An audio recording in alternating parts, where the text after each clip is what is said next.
Hello, hello.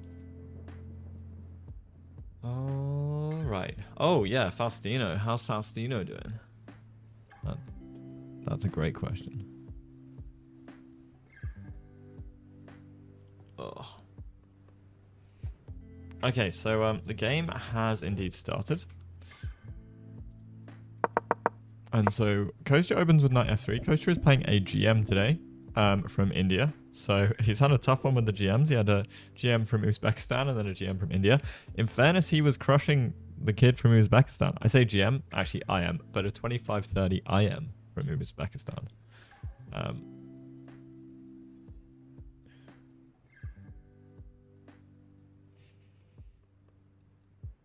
Nice. He's 2.5 out of 3.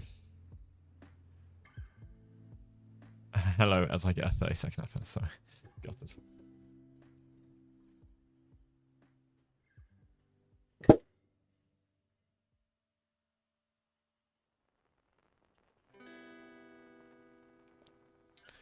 Okay.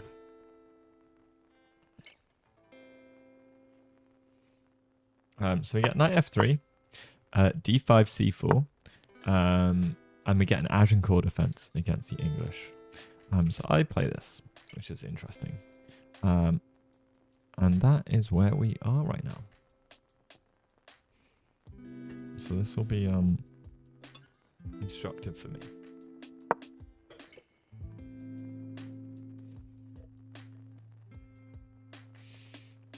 Okay, Kostya plays g6. G3, the idea being to fianchetto the bishop and get some central control along this diagonal. So d5 will be a square. We're saying you can have this pawn if you want. I don't mind. Now, there might be worlds where we can transpose into some Catalan. I'm heartbroken from a few days ago. Oh no. But it's motivated you to work harder. That's good, okay. Yeah, chess is a brutal mistress.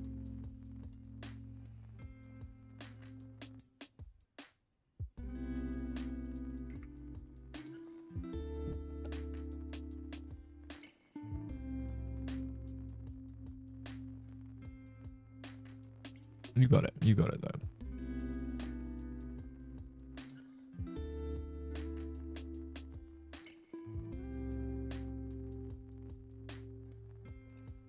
To be honest, Duck Gang, fair enough. If you do tactics and calculation, that's all you need. I am eating a burrito I made, like a ground beef burrito with like rice, beef, bell peppers, onions, all that good stuff. Cheese is the key to life.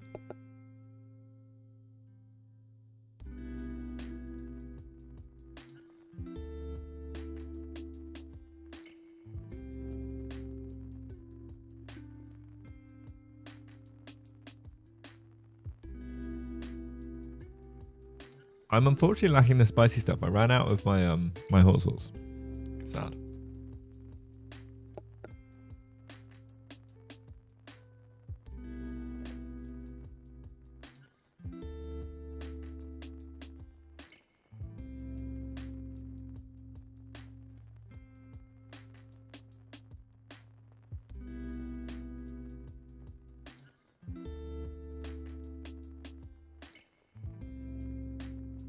It's roasting hot.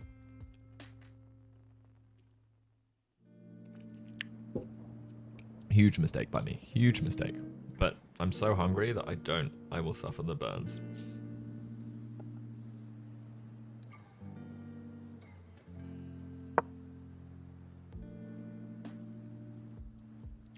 Yeah, so you can probably transpose into some Neo-Catalan, and I think it has. Because I don't play 1d4, but I've played against Neo-Catalan recently, and I really wasn't sure whether I should take or not. Because then stuff like b3 is going to come.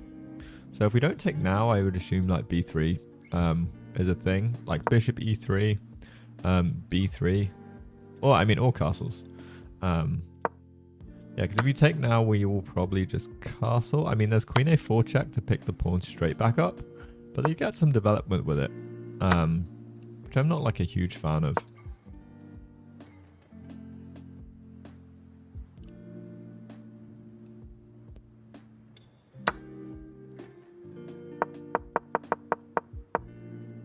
it's interesting to look at this from the position of white. Hey, franchise, how you doing, dude? Because I usually play this as black, so.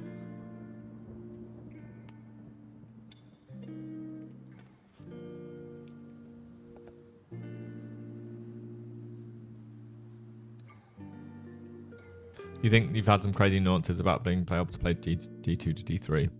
Potentially. We are currently, obviously, very much in the world of theory, but Dingley Ren and Fabiano Caruana have played this in 2024. Nakamura and Wei Yi in 2026. Was this even candidates then? Because I don't think they would have played. So this is the Nakamura. Oh my god. What have I done?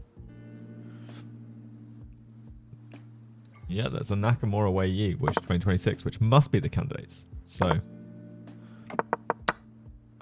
very topical. Topical line. Interesting.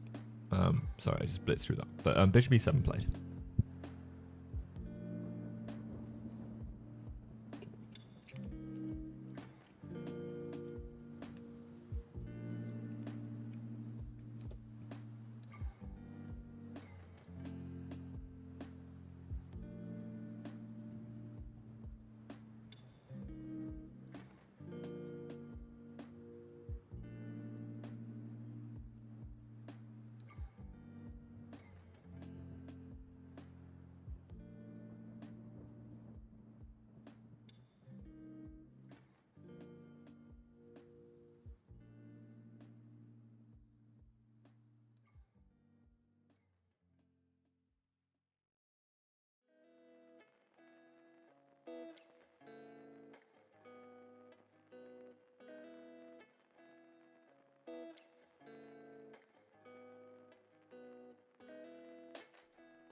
Hey, BP.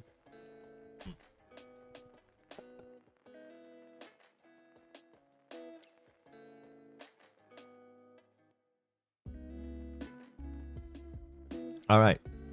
It's been a while, BP. How are you doing? So I'm still in, guys. Sorry. We're almost there. You're talking to the burrito. I mean, yeah. I'm with you. I'm with you. Okay, so we get some Queen C4 now. So Bishop E7. And Queen Queen A4. Queen C4. Queen A4 is not played often at all. Queen A4 is the seventh. 1, 2, 3. 4, 5, 6, 7. So we're going with some major sideline here. With on the Chess.com database, only 3 games played. So this is some home cooking for sure. Moves that have been played: C6, Knight D7, and Bishop D7. Other moves that have been played previously. So Knight B D7 makes some sense. And I assume we'll just castle. I don't know what the benefit here is. I suppose it's if black decides to take, we will just recapture with the queen.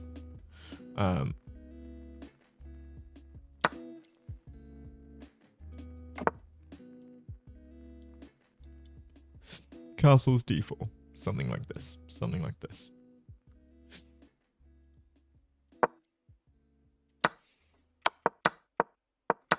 So yeah, takes queen check. Oh no, hang on. Ah, okay, this is weird. Sorry guys, I was following another game. Interesting. Wait, no. Queen F. Yeah, okay. So we were looking at another game somehow. I went off into a high level game somehow. All right, so we get G3 takes queen check. Okay, so this is all normal. This is all normal standard A6. I'm just gonna refresh the page in case, because I don't know how we yeah, okay. It is queen C2. So this is all super normal stuff. Sorry guys. Kind of crazy. Don't know how that happened, but in any case. We get A6 queen C2. Okay, this is all normal theory. C5 is a move, kind of hitting d4, taking some central space. We'd love to trade that pawn, the c pawn for the d pawn. And c5 does come. Okay, so I would imagine Kostya's just going to castle. You can develop as well. I don't know if a4 is an idea. Usually a4 is an idea in a lot of positions like this.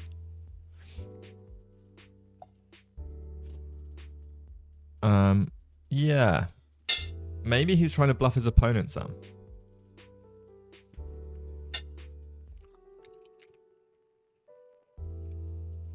The camera, sorry, ChessDojoLive, I will put a note on the stream. The camera is not live. So Kostya's link he sent me didn't function because I think he scheduled accidentally something, so it doesn't allow it to come through on YouTube, annoyingly. So this is a video from yesterday.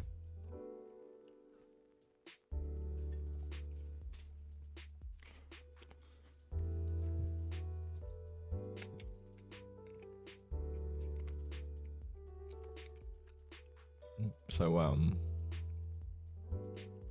let's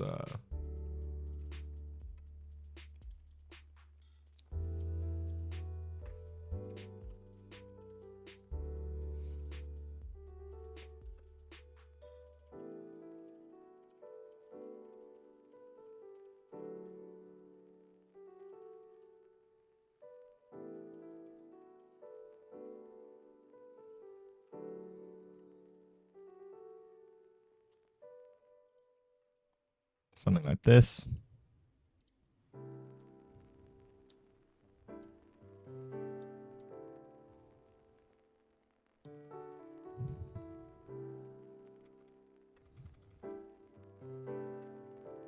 Maybe I put it right at the bottom so you can actually read it. Yeah.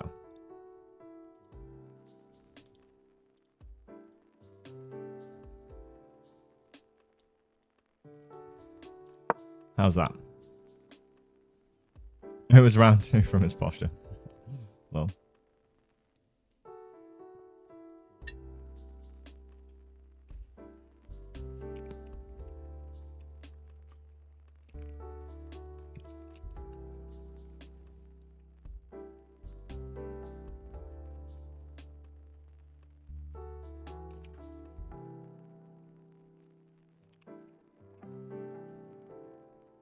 Okay, so normal moves in this position, I would imagine something like castles or d4.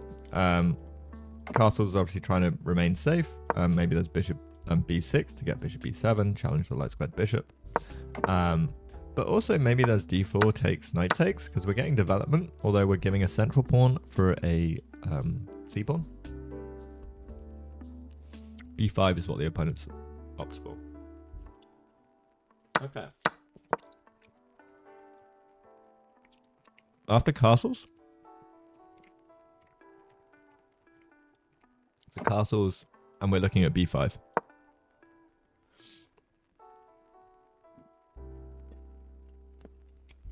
Now, I imagine we play something like a4. Just challenging the pawn, saying what you're doing. And you can either go b4 or rook b8 because the rook's hanging, so you don't want to allow us to take.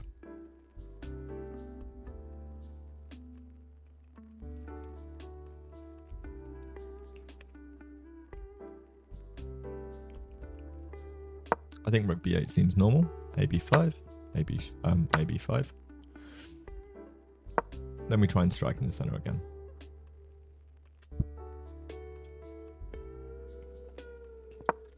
Black still needs a castle.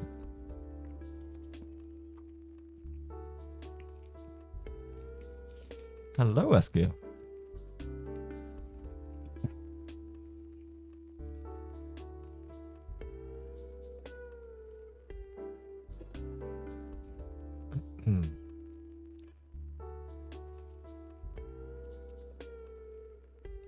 Is this, sorry.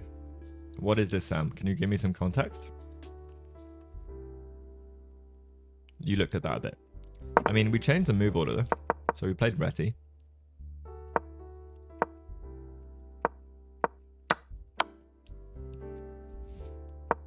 Queen a5, knight bd7, queen c4, a6, queen c2, c5, knight c3, queen c7, castles, b5, a4. Oh, so you did look at a4, and then b4.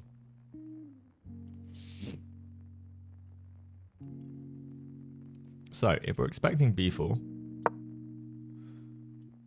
knight d1, and we'd get the knight to c4 because it's backwards and weak.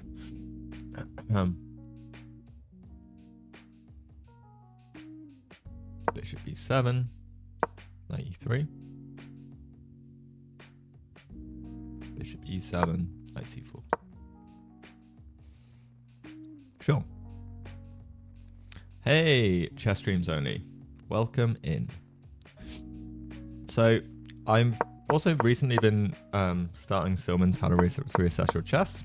I read this ages ago, or most of it ages ago, and then I thought let's go back over the material. And one of the things is if you can create an outpost, do everything in your power to get the knight there. And essentially the plan for this is I'm gonna have a great square for my knight on c4. And then you're gonna have to have a backwards pawn. Sounds like the general gist of what's going on. And we go knight c4. Gorgeous. What a knight. What a knight. Now, what's nice about this is we have holes and outposts to jump into, whereas our opponent doesn't quite yet. They don't have any outposts of their own. So this is a nice thing for our position. Obviously not winning by any stretch of the imagination, but we're limiting the scope of the dark squared bishop by blockading this pawn, and then we can probably put pressure on it later. They get the outpost on c3 in return. Well, c3 is not an outpost. I mean, unless, well, okay, we're probably planning on pushing, but as it currently stands, 0 outpost on c3. Until we remove these 2 pawns,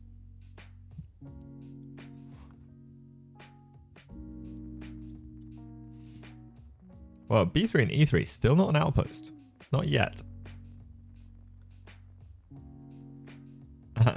Oh, let's go. I'm glad I can help. Well, me doing commentary for Kostya, well, hopefully it'll be more entertaining than insightful, because, I mean, I'm learning what's going on too with this. But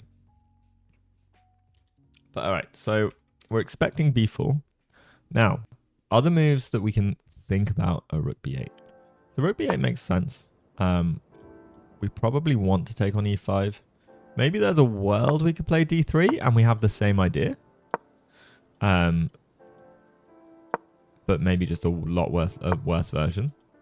For black, like this must be doing okay for white.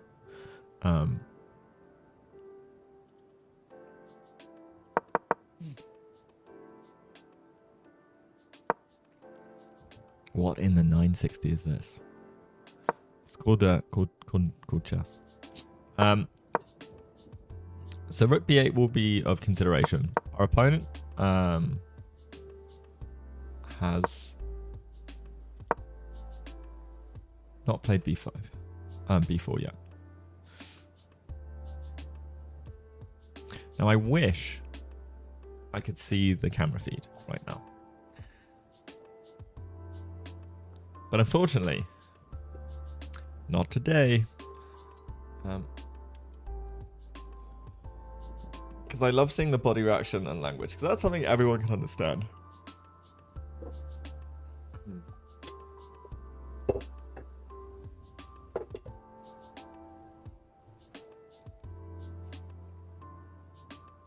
Now, we will question Kostya on his time usage, because it feels like, from what Sam's saying, this is good preparation. Ooh, I went down a bit.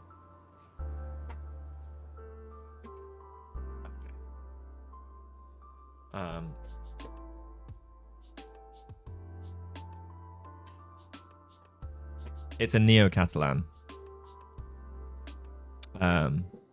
Let's come out of an Agincourt. If you want to have a quick look at the opening, we can. So start off with knight f3, d5, c4, e6, and then g3, and then knight f6, which makes it kind of neo-Catalan. So d4 is not pushed. We get the extra tempi to do something. We take, and yeah. This is how we got here. Early queenside expansion, and now we're hitting him with a4.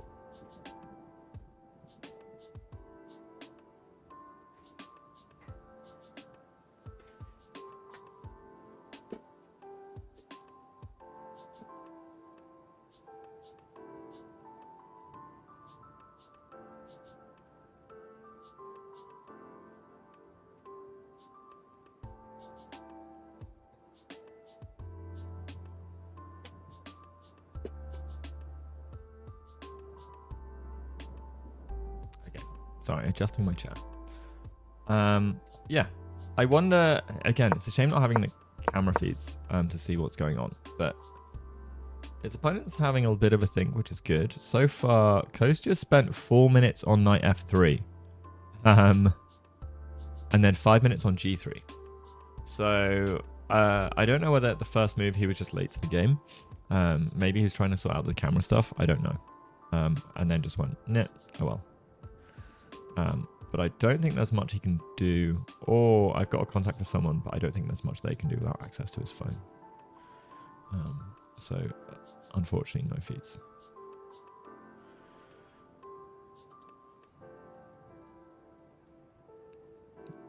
Come on. Yeah, I think those are the two kind of clean options. I don't know what else you could play. Like, you can't allow takes. It doesn't feel like you can allow takes, so there's no other way to really defend that. Okay, you could go bishop b7, but like you can't allow takes. You just lose a pawn. So yeah, there's literally two options that don't just give white a pawn. Sorry, this and this.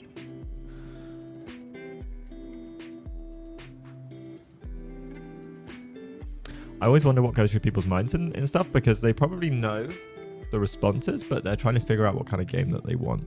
I would assume so, especially with knowledge, like, you know, Kostya's playing OGM. Yeah, yeah.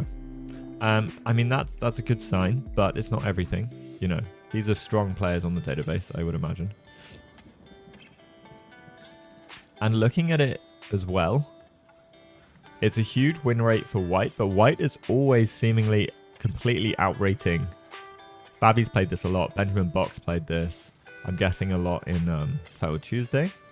Nick Shands has played it a lot. Again, all of the wins I'm seeing are like from Title Tuesday, I think, and then completely high rated. Completely high rated. But I think it's easier to play for white because any draws that I've seen, the white is much lower rated. Okay, no, there's one. So I think Kostya's picked a good line. But it doesn't necessarily mean, you know, it's unknown to the opponent, or that it gives him an edge just yet.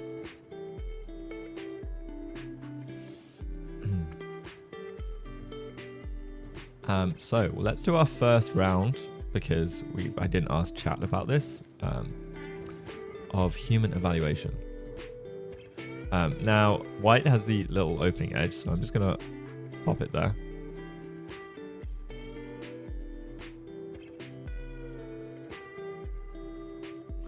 Even with the white losses, white's still high rated. Sure.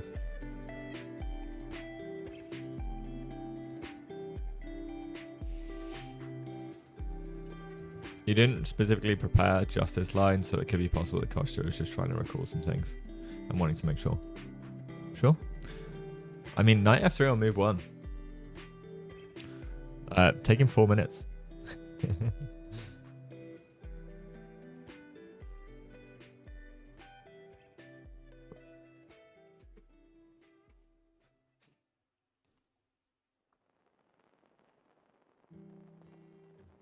Yeah, I think he might have been late. He sent me the link really late, and the link wasn't working.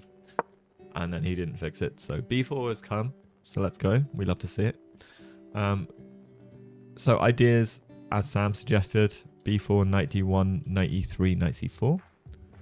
I don't think going c4 is of any benefit whatsoever. Because maybe we just target the rook somehow. Because like this knight moving can be problematic. But we wait, I think.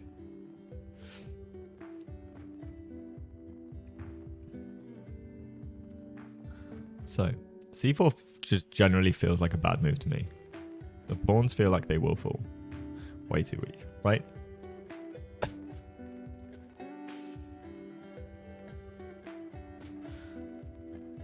I mean, we probably just continue with our plan.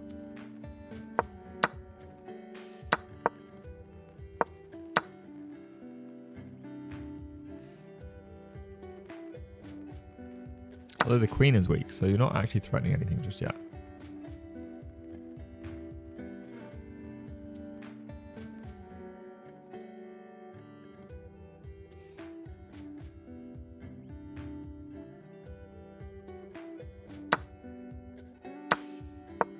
Sure.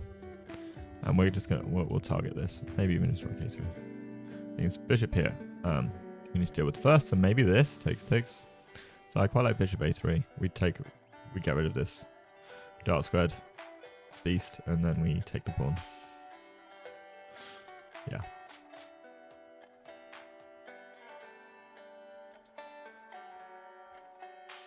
Trading queens feels like handing back our development advantage. True. We are not castled. We are castled, and they are not. Let's make use of that. How should we be playing the position?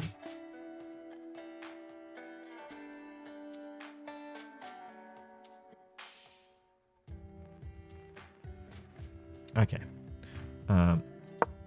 Kostya has indeed played knight d1. And I would assume we'll get something similar to bishop e7.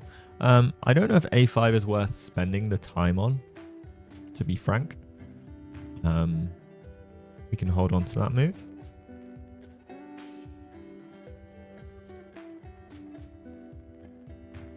Bishop b7 also an idea. So bishop b7, we want to deal with the diagonal as soon as possible, and then we'll look to bishop e7 or d6 and castles.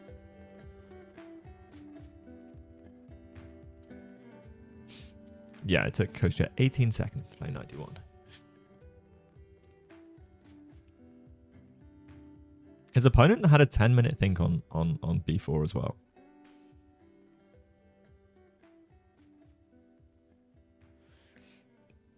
Yeah.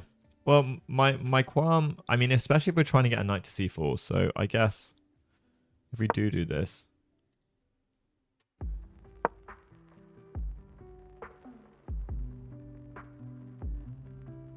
I mean, I'm still thinking about this as like ideas. I suppose you just go bishop e7.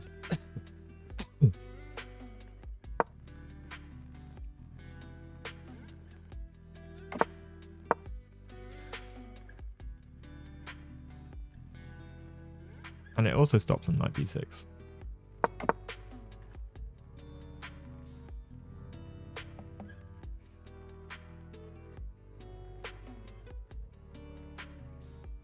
Yeah, he only faced d4 instead of a4.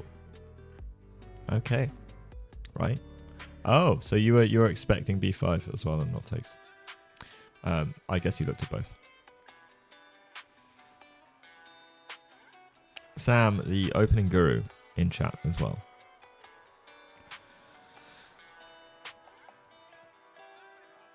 It's a second to none. Actually, no, second to one at least. Someone who's playing right now.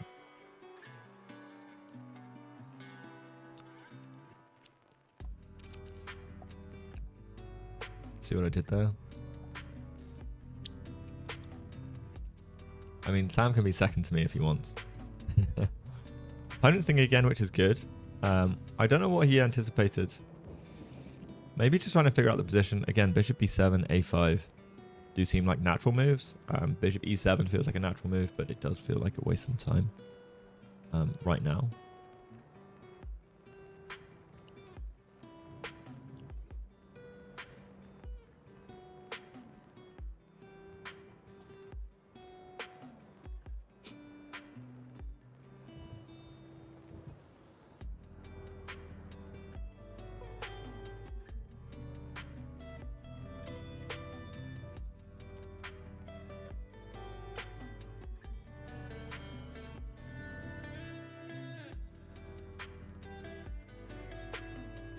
Yeah, I don't think there's much else to play outside of bishop e7, a5, or one of the bishop dark squared moves, but it just feels...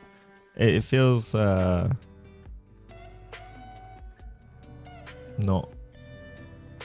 the right idea just yet. Let's yeah, I really like bishop b7 personally. Bishop b7, bishop e7, let's e4 castles, maybe a5. Then maybe we can get a5. Although again, I struggle with pushing a5 myself because now I will forever be kind of trying to deal with that. That said, we are stopping knight b6 to trade this knight, right?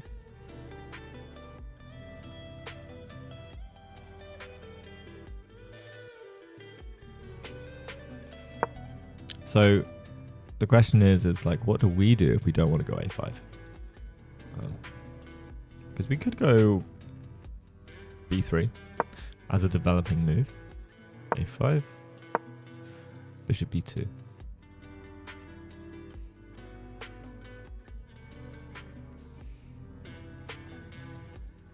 Yeah, I agree. I'm here for developing moves. Yeah. Yeah, I mean, look, if black wants to play a5 and we can get development moves while they, okay, kind of solidify everything, then fine. I would like to get bishop b2 though. Hey, Owen. Everything's good, thanks. How are you? Everything's okay. Everything's okay, just about. Instead of b3, bishop b2, there's also bishop f4. So d3, bishop f4. Because we have, we really look at what we've got in the position. This square. This square.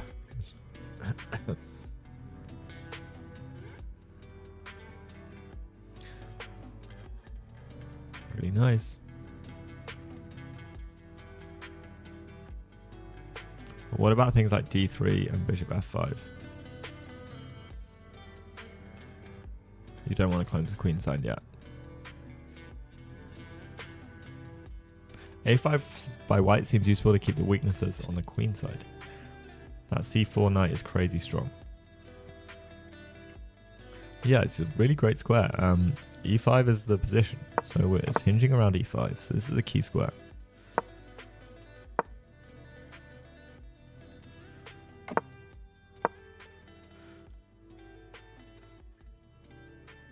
Now, can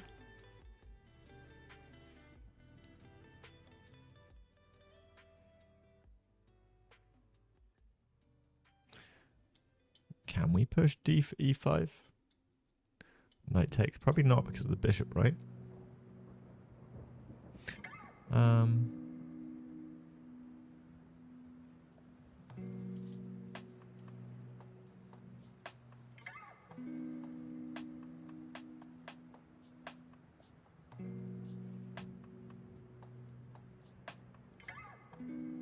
Yeah, I was trying to see if I can make it work because we are overprotecting, but there's a lot of random stuff happening.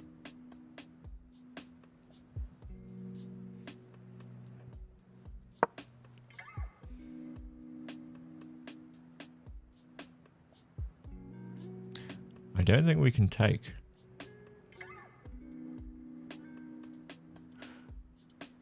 So I think taking, and we're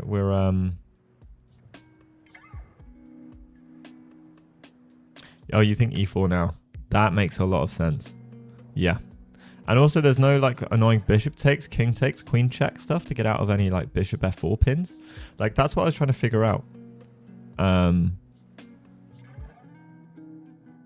Yeah, e3 b, yeah.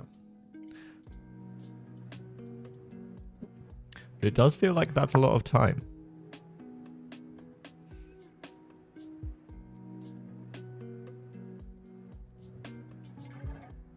Yeah, you've got two weaknesses. I've got one. Can you protect the weakness? Probably not. Mm-hmm.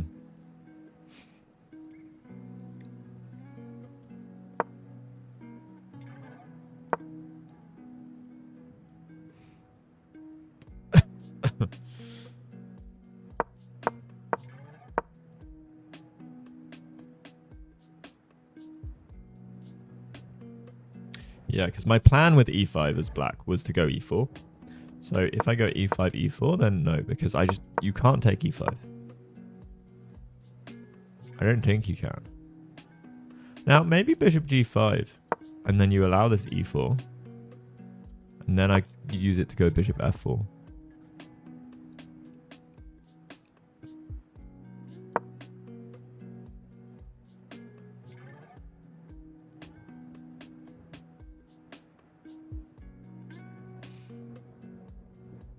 Knight h4.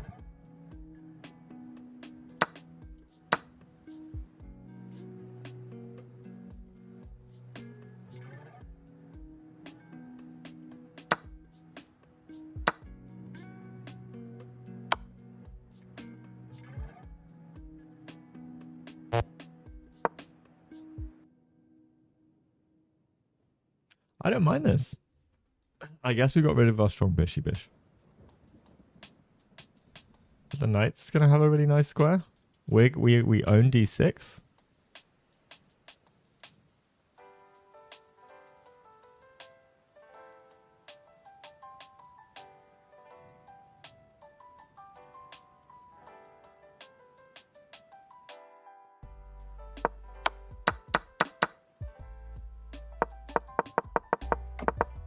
Okay.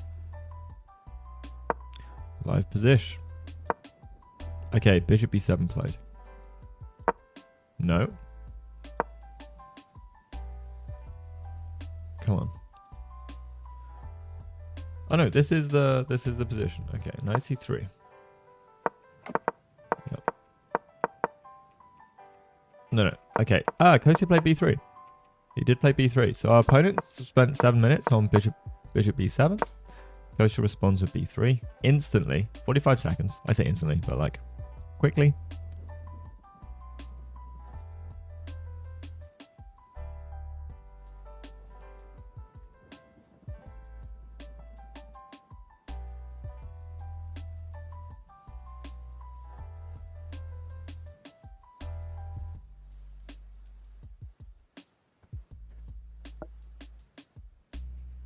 And so we're going to get bishop b2. I personally like this. c4 is like the man. Or the woman.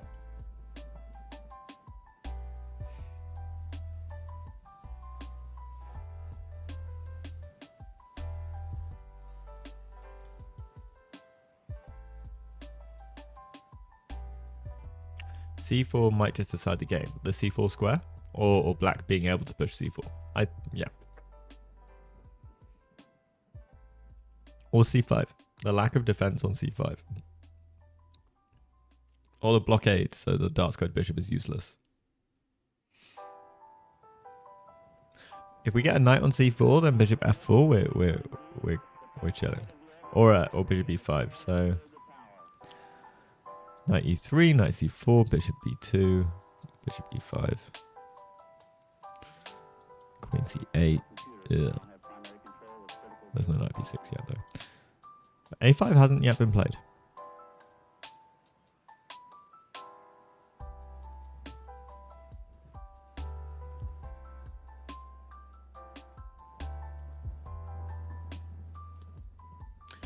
Yeah, well, on round 2, Kostya was playing an IM that was higher rated than this GM from Uzbekistan. And Kostya crushed him, like, until the end. Kostya played an incredible game, like, an amazing game. If he'd won that, and he was like +5 at one point, right? But time trouble. They were in a time scramble. They were both like under a minute. And then the guy played like a perfect endgame defense.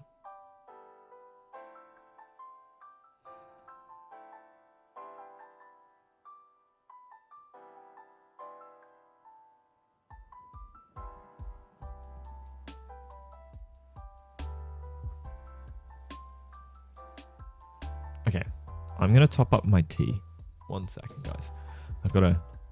What do I want at breakfast tea? I've got turmeric and ginger and mint stewing. We grew some turmeric. You're not sure why not knight e3 immediately?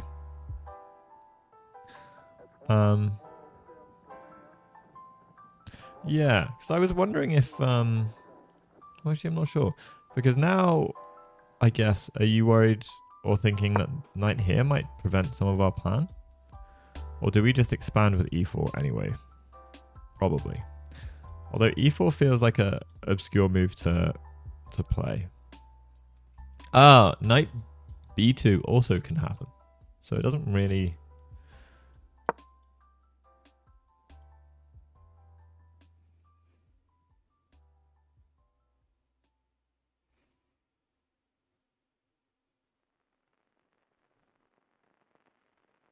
Well, I think you've got to be... I mean, the norms are in it. The rating is usually the hard bit for people to get, no?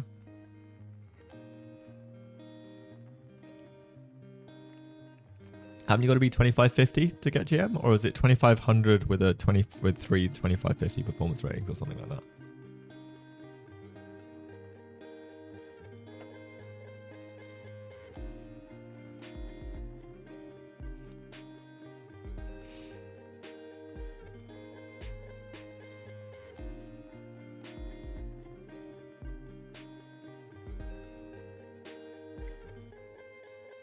So, knight d5, e4. Probably go d3. Hey! Just a Twitch chatter. How are you? I'm okay, thank you. Thanks for asking. Very much enjoying following Kostya's games. Oh! What am I doing? I've got a physical board right next to me. I was going to follow the... chat. We're doing this the proper way.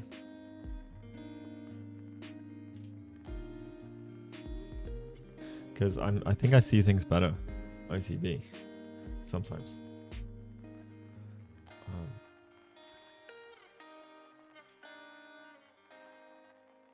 But I was a little bit faster and more accurate today on my chess puzzles. Which was good. Still not where it was though.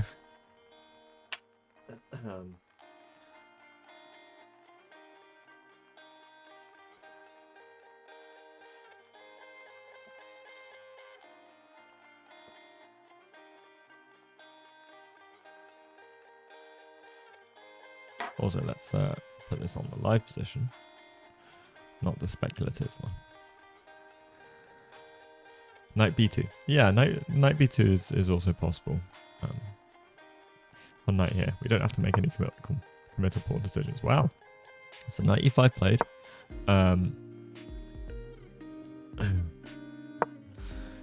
Saying, I want to trade your light squared bishop off the board, please. And then I probably not losing.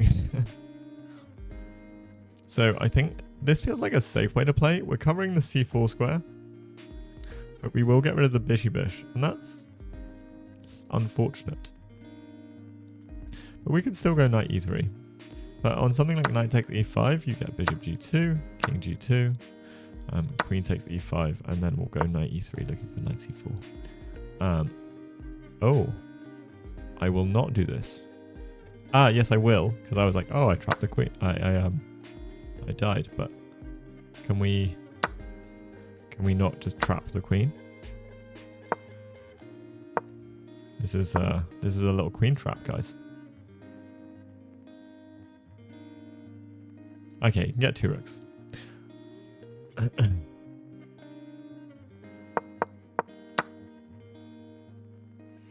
I think it's not enough though in this position because we've still got material on the board. And this knight is going to c4. This bishop is a bit useless. If you can trade the minor pieces off, then I may be a little worried. So this is a whole line that needs calculating. It is just 2 rooks for a queen. Sorry, guys. Sorry. I got ahead of myself.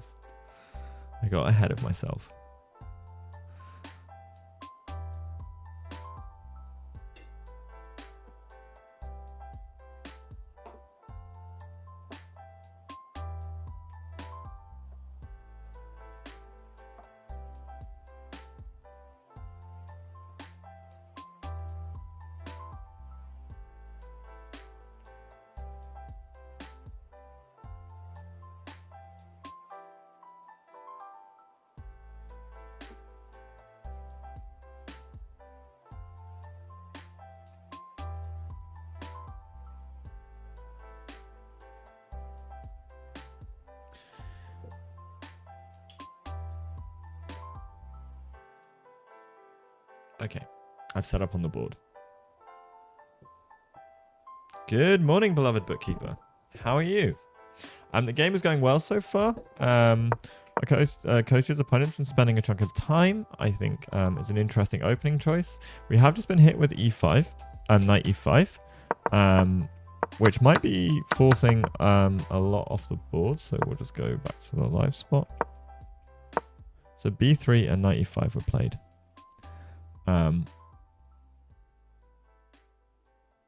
Now, I don't know what else we play other than knight e5 because otherwise we're going to end up with these doubled pawns. Yes, I may or may not be able to make it, beloved bookkeeper, unfortunately, due to foreseen circumstances and my inability to do anything about them.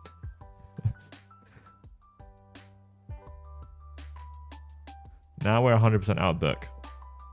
Okay. So, it looks like we'll be looking at this. Because queen takes, it's the pawn, right? So, this could be some known prep as well. And knight e3 is the only way to retain the pawn. Maybe if we go bishop b2. Queen takes is kind of annoying. Because we are down the pawn.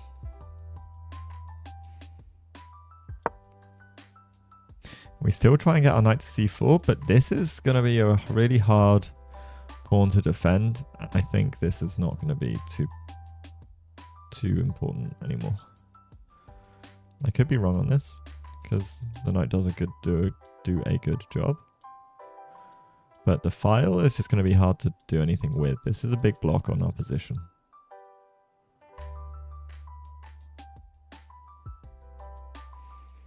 So our opponent is definitely going for the imbalance. So knight takes e5, queen takes e5, knight e3, queen takes bishop b2. The question is how does the queen want to take? Probably something like this. I would be worried about all the minor pieces coming off like this. The good thing is the bishops are coming off, because if you don't, yeah. So if the light squared bishops come off, like I like this position as an imbalance position. Human eval 0.3, you reckon?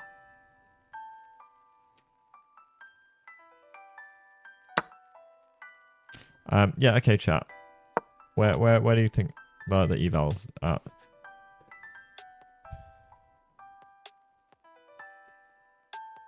But inaccurate is fine, Sam, because it's probably a choice for imbalance from a stronger player to go, right, I'm happy to play the 2 rooks.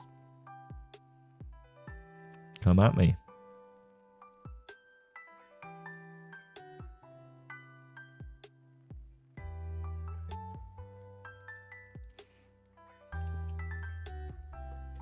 Can I go through the line? Of course. So, what we're looking at is knight takes e5.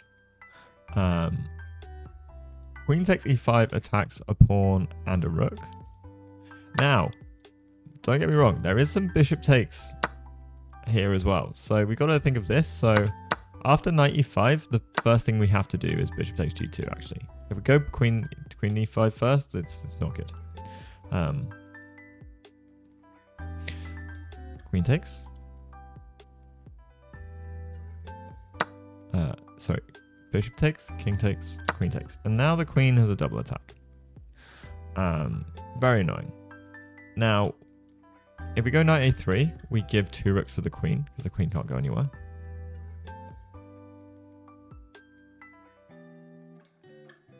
No. Kostya had a round this morning. So this is round 4, not round 3. He wasn't on DGT this morning, and I wasn't available to do commentary, so he didn't stream. So he played around this morning and won.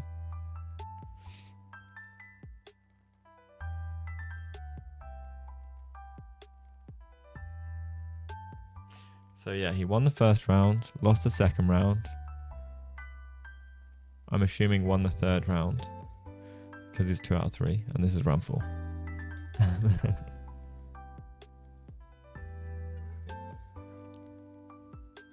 B takes. So here we have queen. B takes. I'm very confused.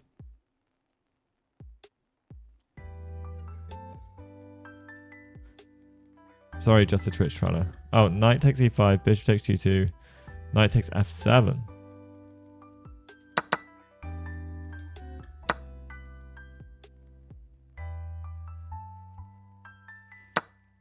Bishop takes rook.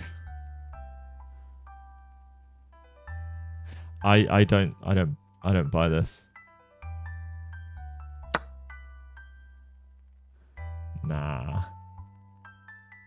This feels off. How's the knight ever getting out? The bishop's leaving. Black is doing better here for sure. For sure.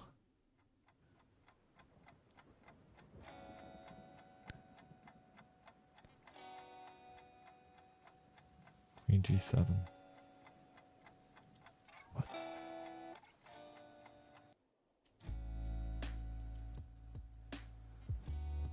Wait. G7, mate? Sorry, G7 is fully protected. I'm really confused.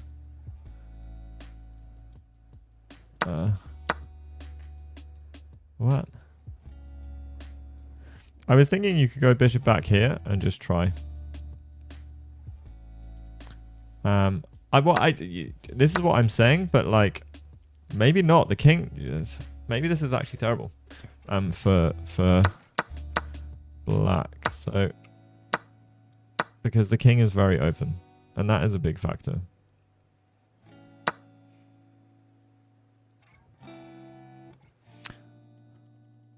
But maybe this is a problem.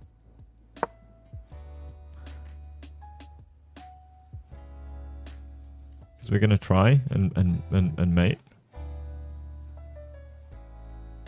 But not. No.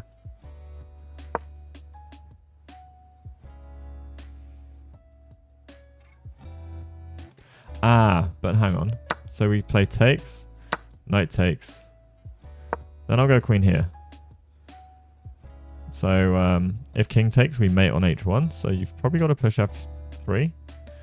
And then I'll take. And then you're losing a lot more.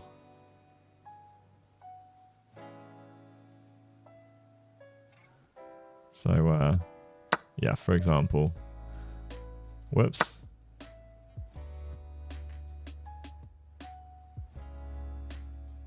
Okay.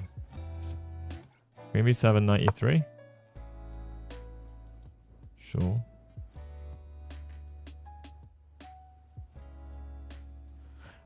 You still can't take the bishop, so I might spend some time being annoying. Okay, the position's a bit awkward though. Okay, we'll do this.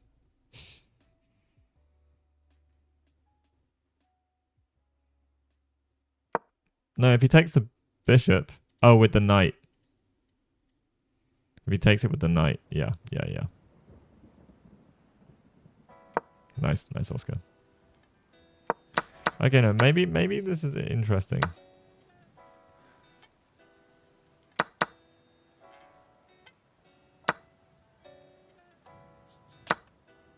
Okay, what about king takes?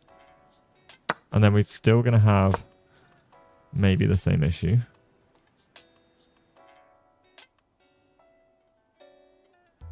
That this pawn will hang. But white is up. No, you know what? Maybe white's doing better after black takes. So, yeah, maybe this is the way. Because if black doesn't take, then it is... Then maybe black's better. Or if white doesn't take, I think white's... Well, I don't know. What is the live position? Good question.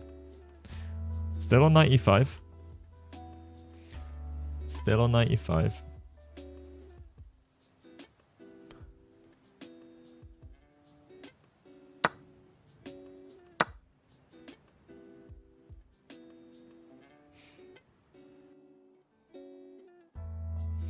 And knight f7, yeah.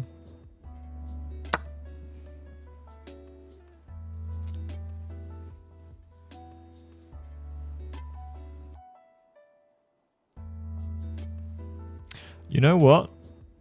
Maybe we just retreat. I don't know.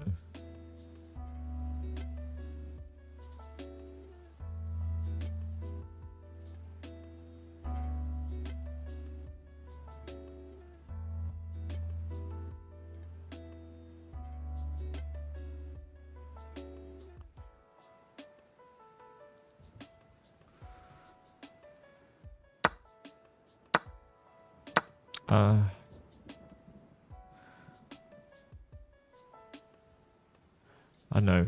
This is really hard to evaluate. Maybe black's better because the light squares around the king. Like, our king is loose, but this knight, I just don't know if you're ever going to get it out of prison. Maybe I just... Yeah.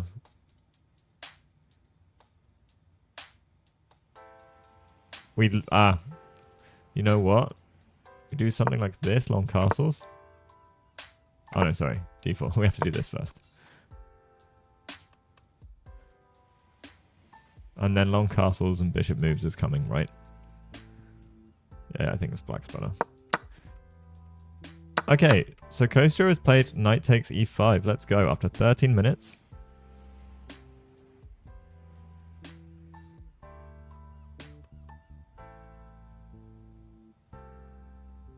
Yeah, I think you're right, Super Patzer. Yeah.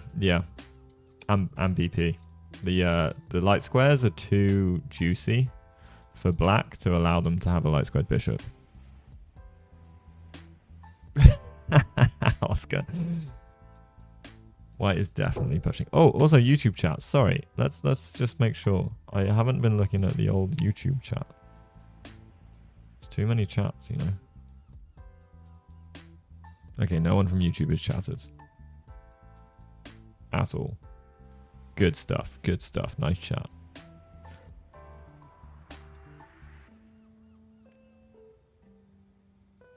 Okay, so now we're about to go down some maybe major imbalance.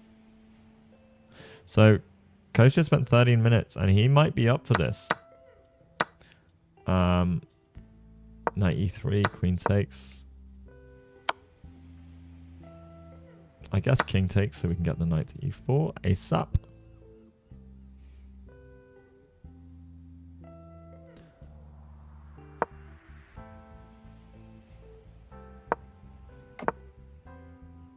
We'll see. The thing is, there's no real open files to use. So I'm wondering if we just throw in something like d3.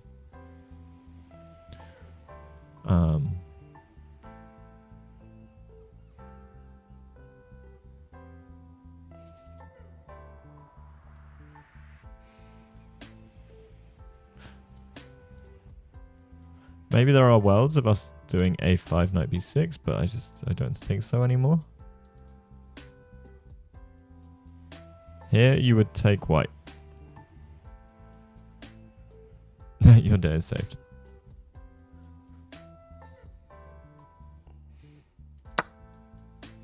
So this feels... Oh, okay, so we get bishop g2, king g2, queen e5. In quick succession. Wow, so this is going to be a funky game.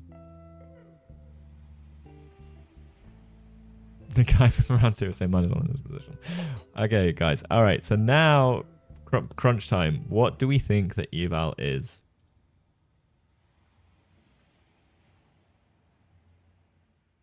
Right?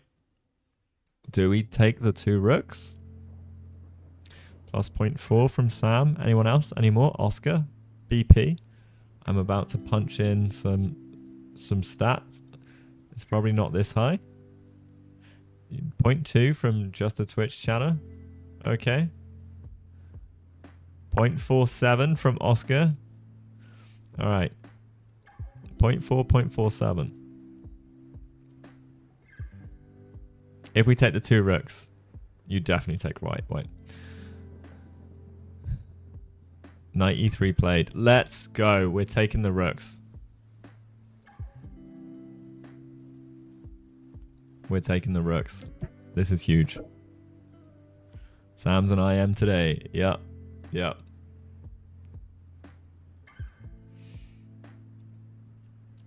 And now the crunch time.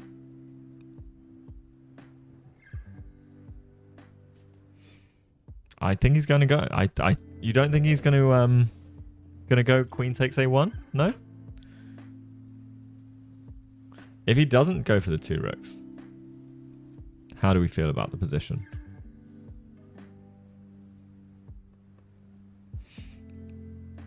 Oh, actually, guys. Actually.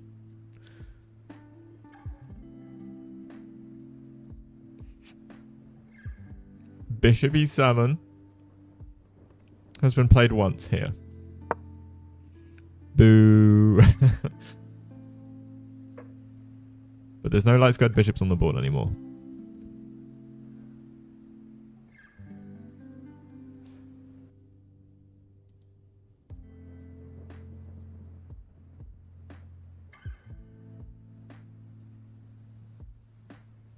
So our friend Compy says knight e3 is brilliancy. Brilliancy. Let's go. Let's go.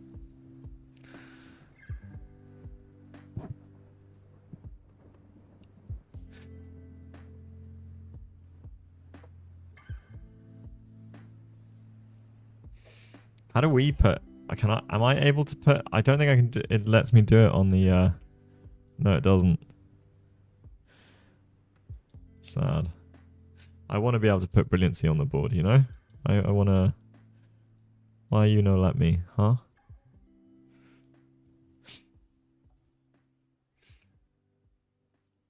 So queen takes rook could be death. But we know we're out of books, so Kostya's doing this on his own. We love to see it.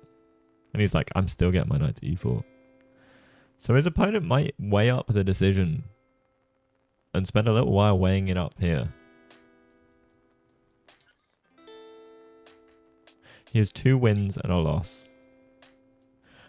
Unfortunately, his round yesterday against an IM that's higher rated than his current GM opponent, Kostya was in control the whole game, and then in time trouble, let it slide, unfortunately. Kostya played an incredible game, and it's just killer because it was just, yeah, it was a brilliant game. Just attacked his opponent from start to finish.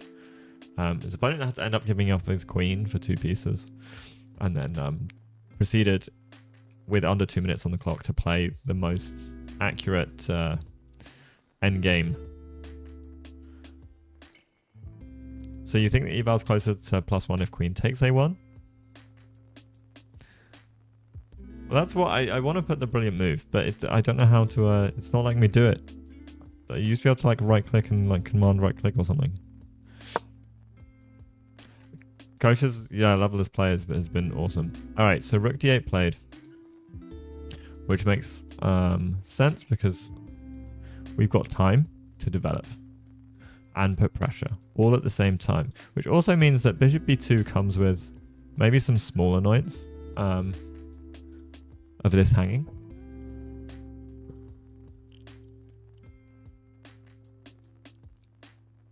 Not taking the rooks, no. And now bishop b2 feels like a no-brainer move to me to play. Queen c7 maybe? Queen c7 is undefended. Like, this is the thing. Like, if we can do something to target this pawn, we probably just get d4 straight away.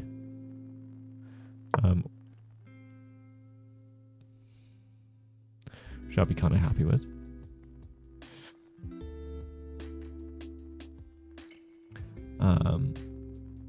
Because if you see something like this and this, bishop takes, I take, you take. Is the double pawns worth the rook activity? Not sure. I think, not sure. Yeah, I agree. I think queen d6 to put pressure on d2. But then I just thought, all right, we'll go d3. I like this pawn structure for us. Maybe there's a world this knight is trying to come to f5.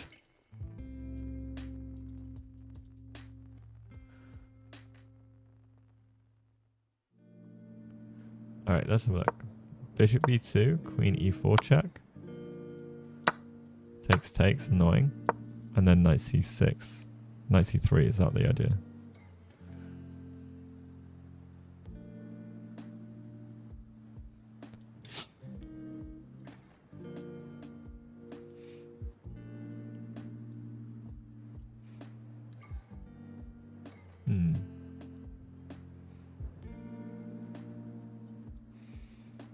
I prefer white's position. I'd take white.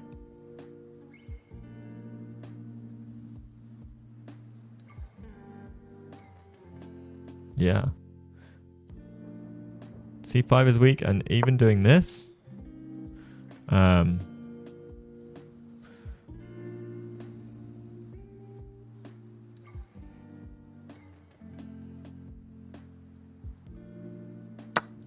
like how are you gonna do anything?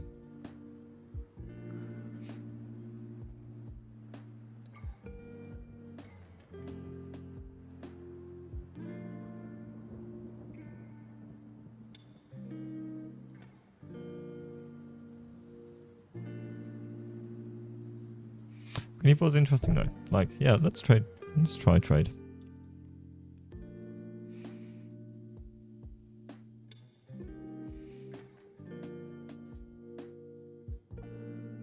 Sorry, I'm putting it on my physical board, guys.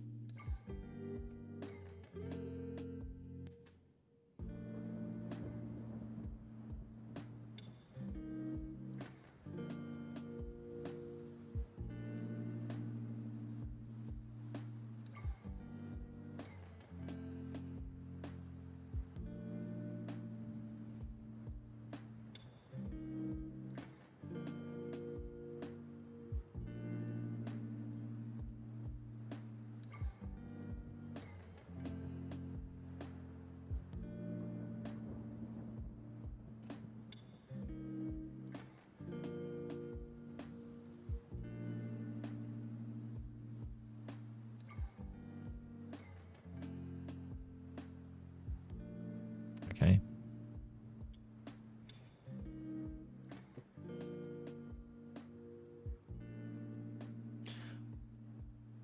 I mean, we can't give the two rooks now, or can we? Because you could go d3, queen takes, bishop b2, takes again. So the question here is, Do we still want to tempt fate? Right? Or is it better just to develop? Now, I think it's probably better at this stage to just say hello. Because this bishop is just going to be really strong. I mean, it's going to be strong anyway, right? But I like having pieces on the board.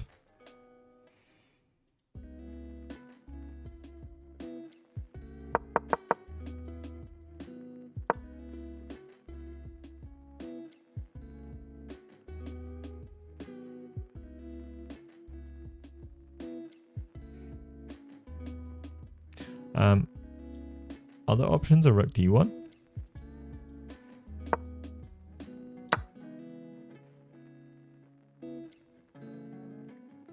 And again, we do it like this.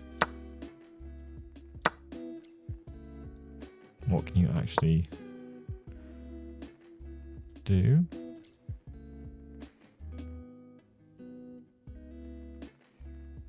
I really like getting my knight to the square.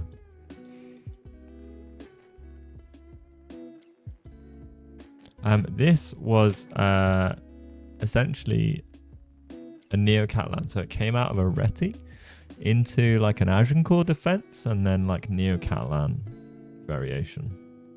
So if we can have a quick look. For those that missed.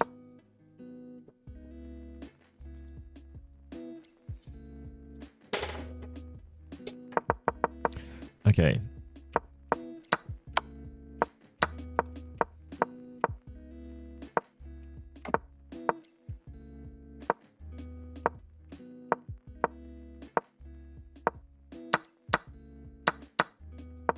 Yeah.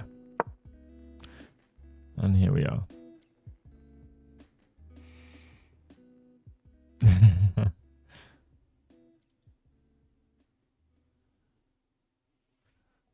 Lol.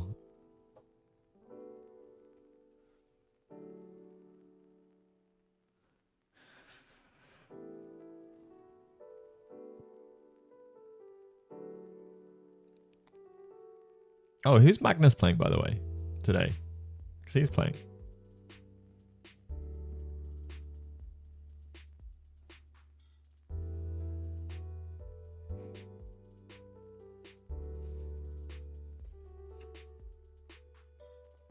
Okay, so bishop here.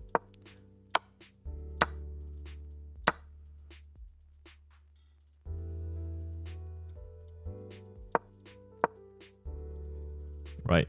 So queen e4 we got to be careful of. So maybe we cannot do bishop e2 then. We don't have to. Oh, but this pawn. We do have to.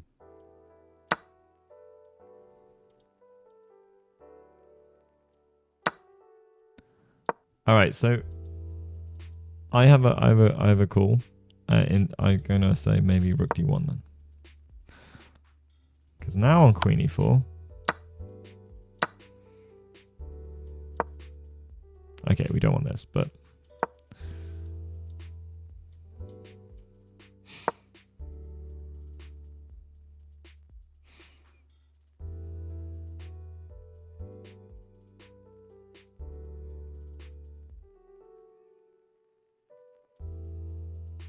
okay, so queen e4 is a problem, right?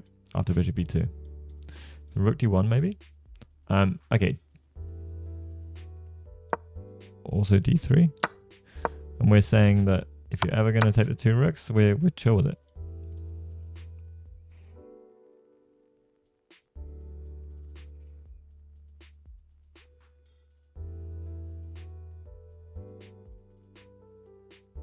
Ah, okay, so yeah, rook d1 if you want to trade queens.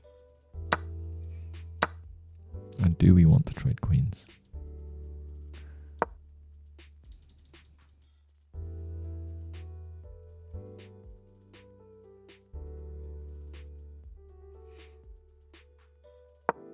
It's kind of annoying, but then at least we can do this now.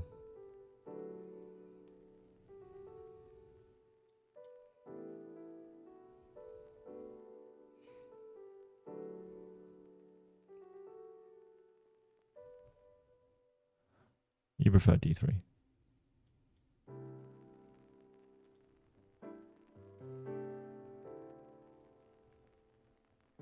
You don't believe the rook belongs on d1? Surely the rooks belong on d1 and c1, no? The open file and the backwards pawn file. That feels good to me.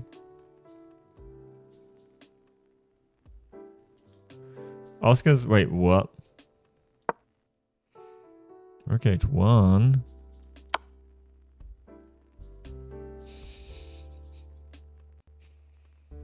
And then he'll play king f1 too, right? That's what's going to happen, yeah?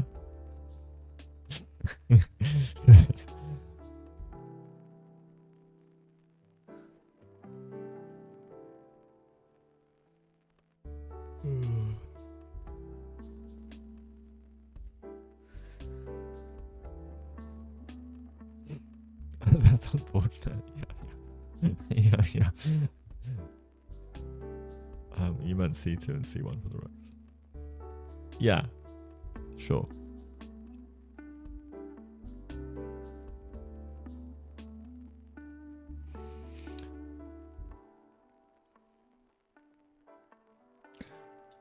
Yeah.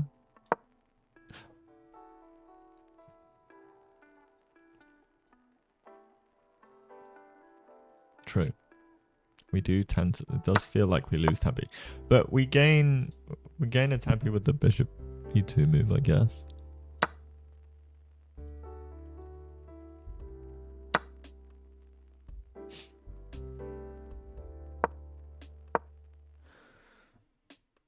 I don't really want to do this. But then again, developing this bishop's gonna be annoying. I think they're gonna have a tough time finishing their development. We might be losing tempo, but like their development is just not done. I think we've got tempo to spend.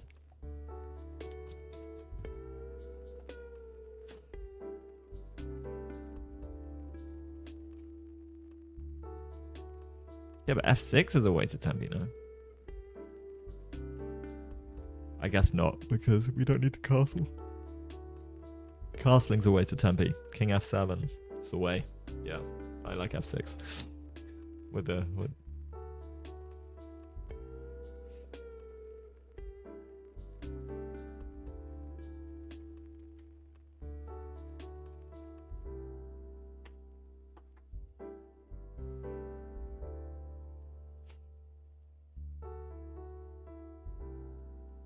Okay, I'm gonna top up my tea. I'll be right back.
Super interesting position.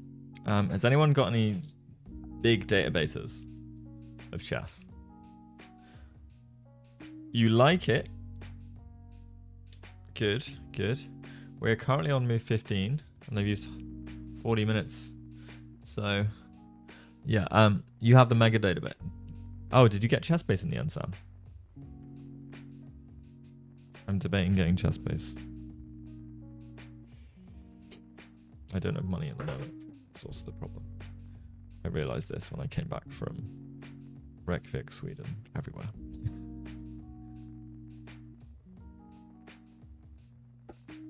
Interesting. Well, of course, you're his second. It's worth it for him. It's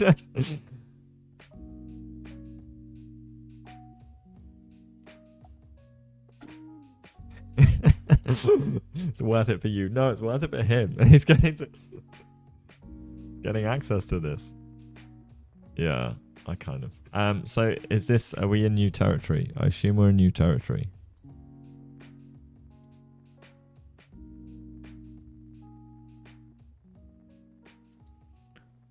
The Chess.com database died on knight e3. Knight e3 on rook d8. I assume that there is more because I have seen more. So I would imagine that because I think rook d8 is quite a logical move.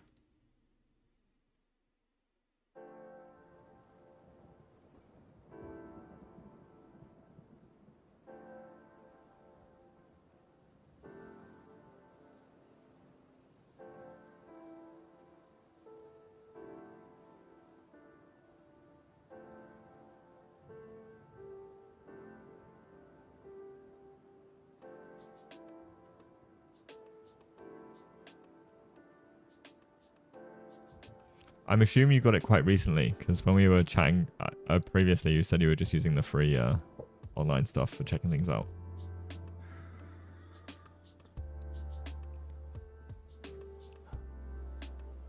Nice.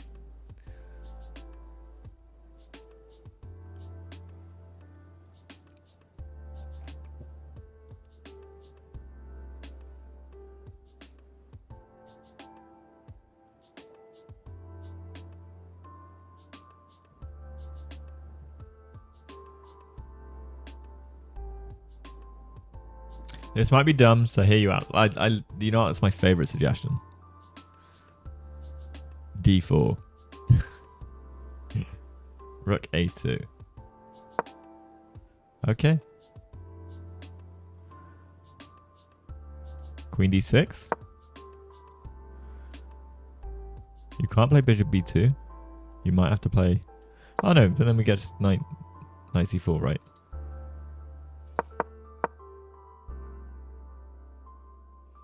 Okay, oh, rook A2, queen check, takes, knight takes.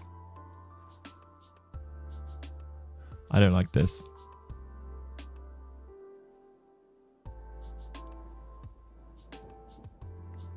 Yeah. Yeah. Yeah.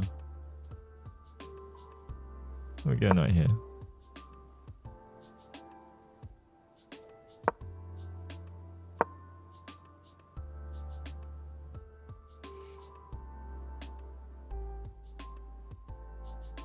I don't know.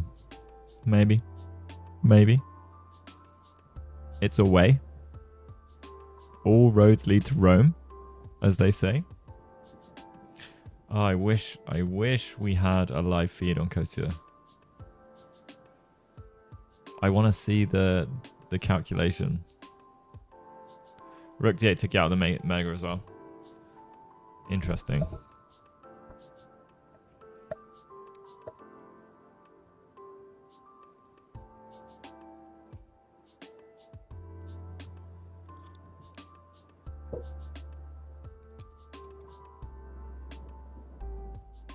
Yeah, okay, same on the chess.com. Right. Interesting. So is rook d8 an improvement on bishop e7? Bishop e7 was played by a 2100. Here's a quick look at how that game progressed. Wow. Lots of space gaining. Good bishop, bad bishop.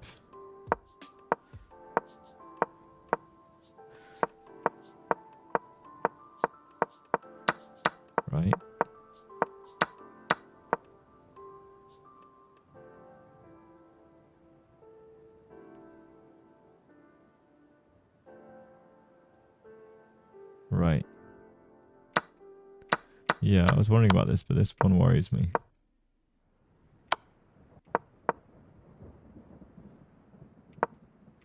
Okay. Sure. All right. Interesting. Anyway, let's go back to the game. Rook d8. Kostya's still spending a chunk of time. Oh, that game was correspondence. With bishop e7? Okay.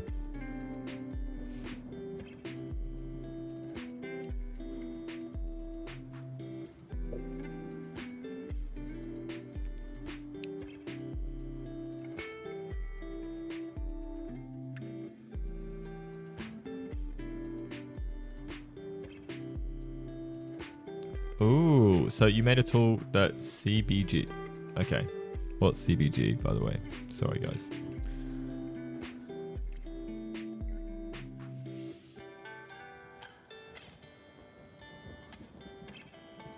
I don't have ChessBase.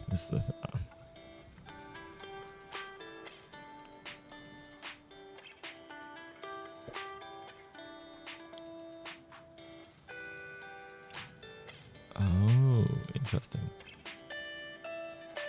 That's cool. BP. Yeah, they have their own final type, I would guess. Yeah, that makes sense.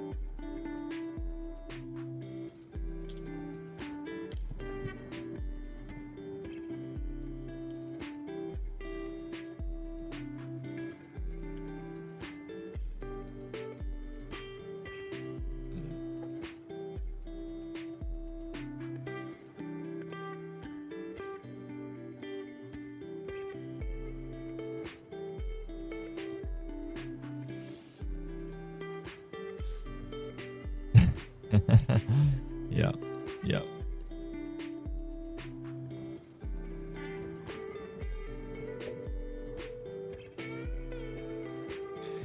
Well, we should all endeavor to be better in the opening.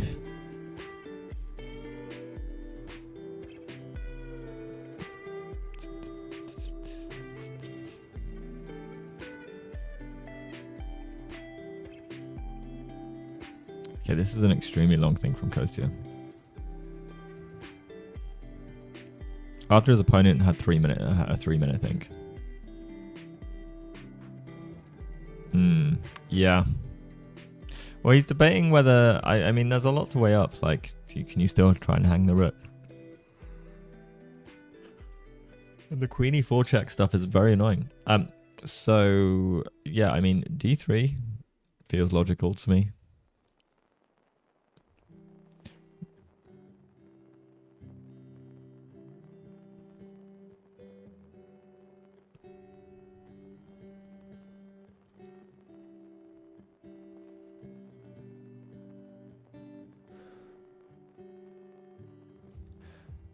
Is how recent is a correspondence game though?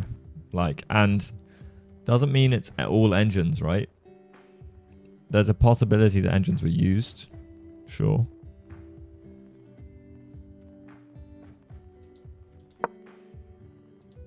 Okay, d3 played. Feb 2025. Okay, fine. Yeah. Yeah, fair. That's fairly recent. Bishop e7 is all right. Good luck, Oscar. D3 is the move we wanted, 100%.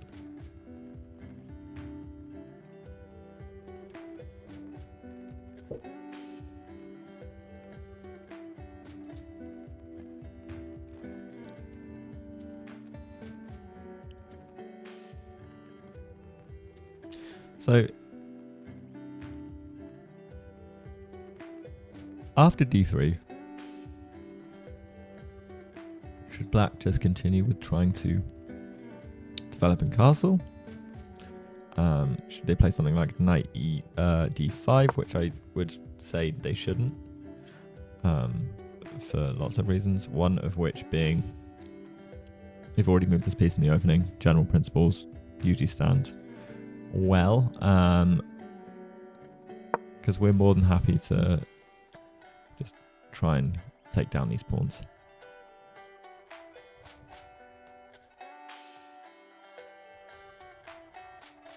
No, you do it. Knight takes, queen takes. Actually, So maybe we have to do it like this. Maybe you do just trade the knights and get bishop b2 in the end.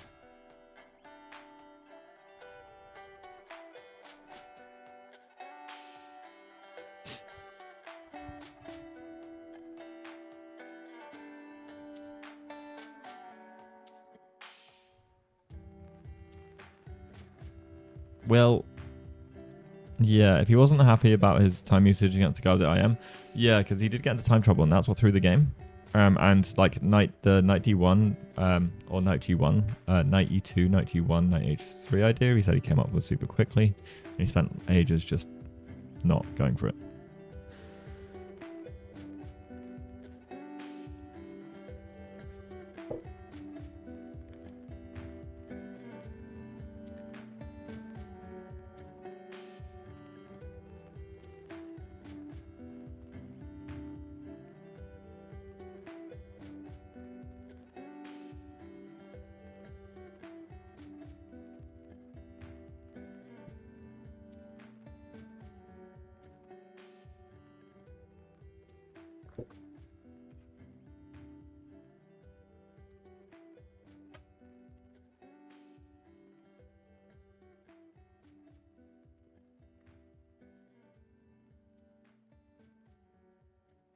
We do love a Mora.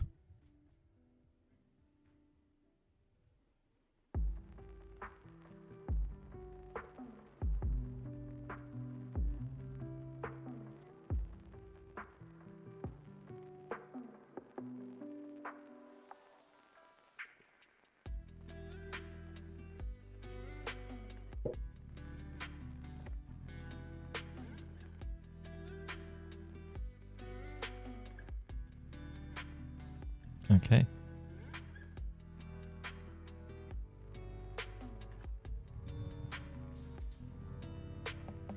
So, after d3, I would imagine bishop e7 is a very normal and standard move. Bishop b2 is coming though. Do you preempt it? I'm not sure. Knight e4 also feels like some kind of idea as well. Because after knight e4 takes, pawn takes, can we get rid of our weakness? Not yet. Sorry.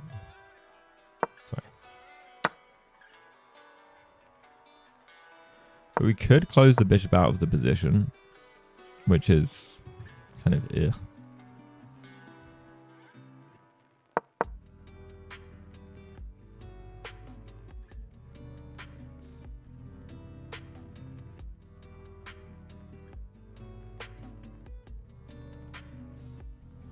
This is forever weak, but you still have to prove it. Maybe this would be the way.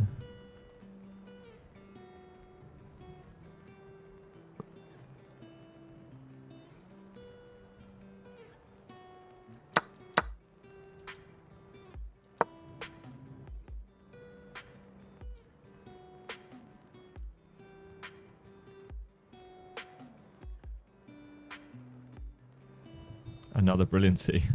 Essentially, any move that Kostya makes, as long as this is still on, it's a brilliancy.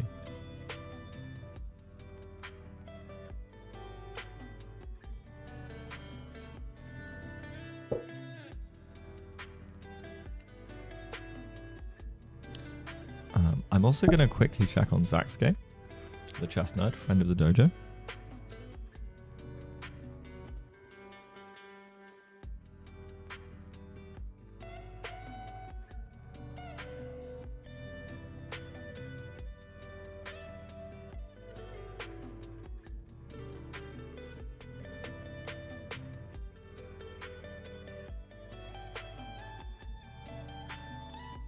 Oh, wow. They are already... oh my god, the imbalance. They're already way down the line. 44 moves in. E4, E5. And his opponent's playing a Scotch. So we're playing some normal kind of Scotch line. This is all very theoretical from memory.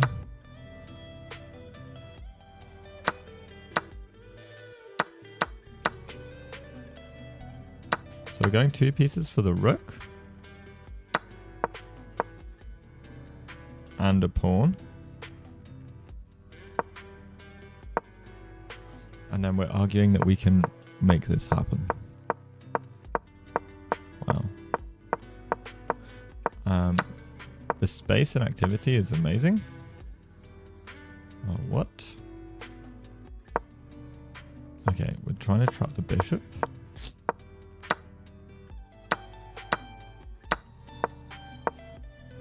Wow.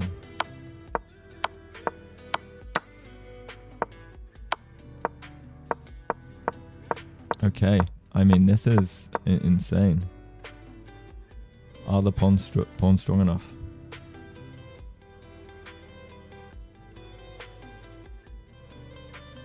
He's spent a lot of time and his opponent has spent 7 minutes.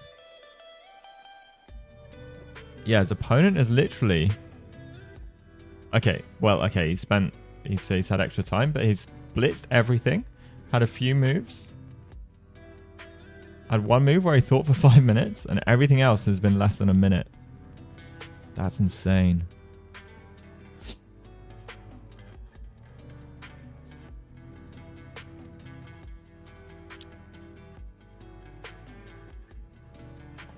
Wow. Zaxxon's a crazy player.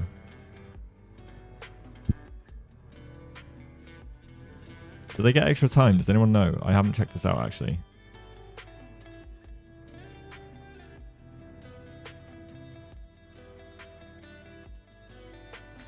Because the opening was very theoretical.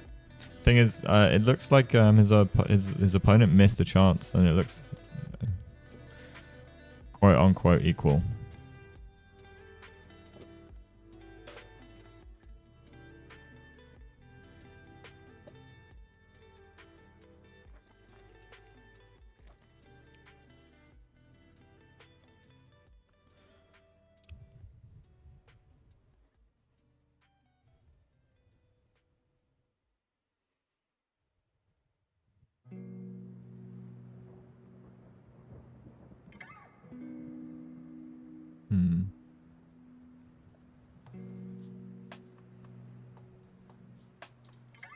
Okay.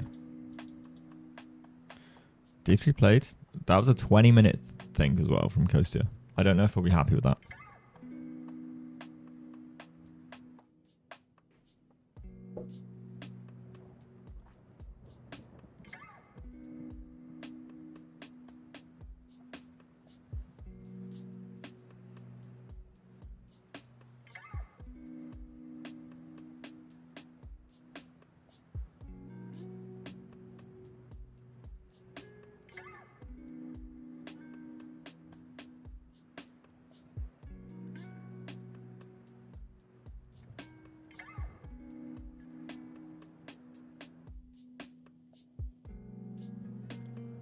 You know what? Maybe I should learn this as an opening in terms of like a response to the Scotch for black and stuff like that, because it's super theoretical. If you misstep, you could get cooked. And then if you play right into the endgame, you just need to have sparred the endgame a lot. And so, laugh at me all you want, but I was actually... I had some prep. I say prep. I did it the morning of, because Coach had suggested I should do a Roy Lopez against my WFM opponent in Reykjavik, and I was actually gunning for it. I was gonna go into the Berlin endgame because I like my endgames, and there's a lot of pieces in the position, and yeah. I was like, you know what? I'm here for this endgame. I had a look at some different ideas. I've got some cool ideas.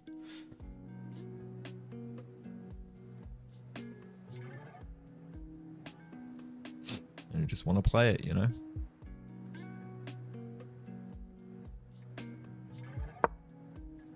Okay, we get a move. Ooh, okay, h5. So the guy's gone, castling's not on the cards for me. I'm going to develop my rook. By pushing h5. My pieces are weirdly close to the white's king.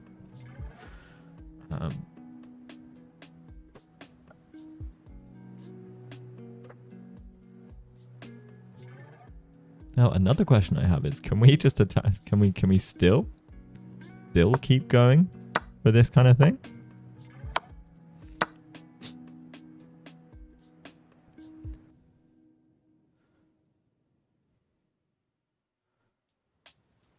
Actually, I'd probably take the knight in this circumstance.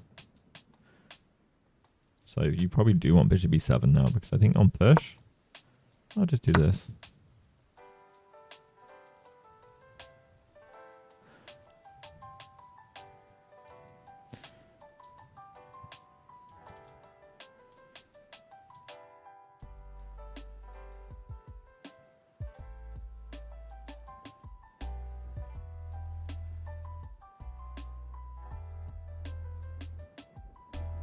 Probably take here first, something like this.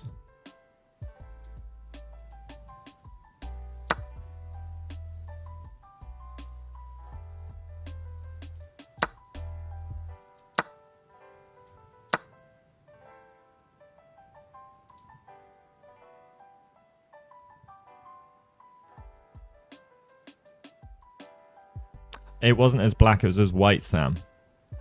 I was white. So I should play a Roy Lopez. I don't play the Roy Lopez as white. I play Scotch.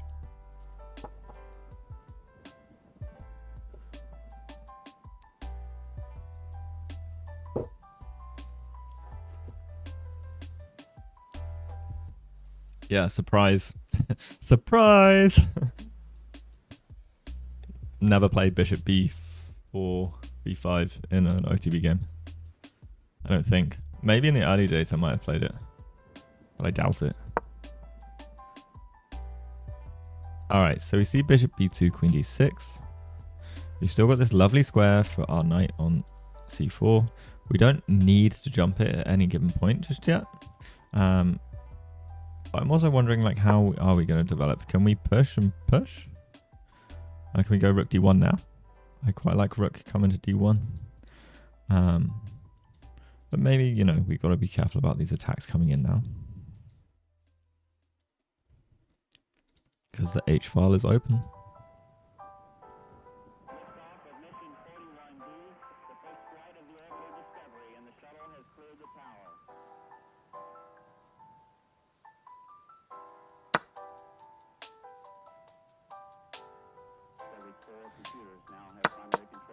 Okay, Zach has gone for the push. Now, I was wondering if he does like something like... You want to check. Takes also feels a bit funky. If bishop comes back here, this is a sneaky little trick. So this feels very dangerous now, no? I suppose you could give off a piece. Because if you get the pawns off, it's going to be kind of drawish, right?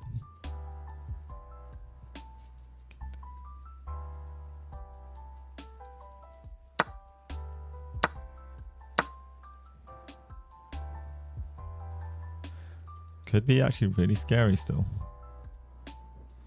But I think we got it.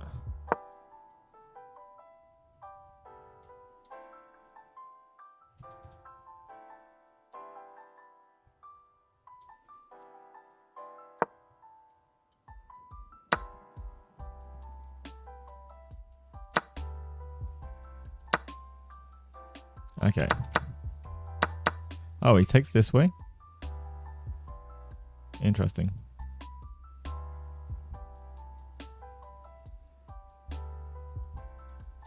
Oh, of course. Yeah, sure.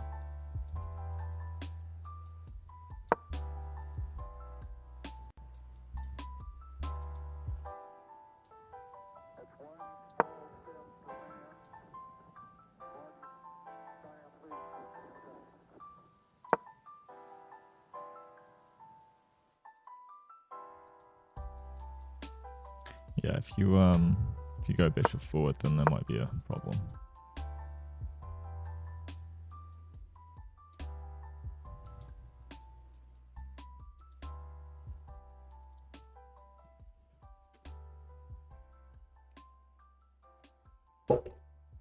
Alright, queen d6.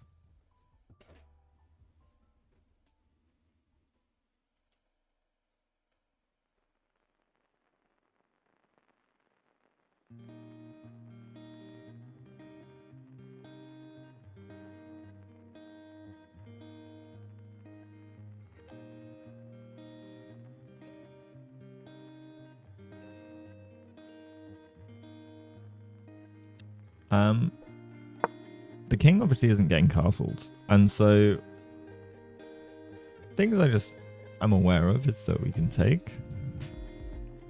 But then the king might be kind of safe here. The bishop will then have scope to move, so I don't think we want to do that. We can go knight c4 as per our kind of original plans, I guess. Queen c4 as well. Just a more central queen move. Then there's other ideas like rook d1, rook c1. Because after rook d1, maybe I'm looking to see if I can push.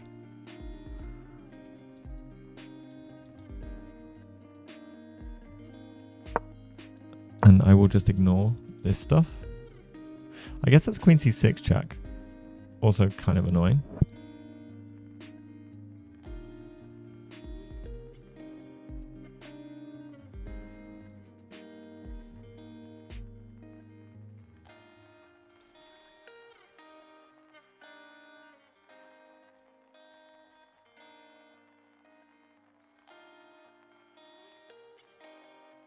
The queen c6 is kind of hanging, so I don't know. I think I would just chill.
I guess h4 is an idea.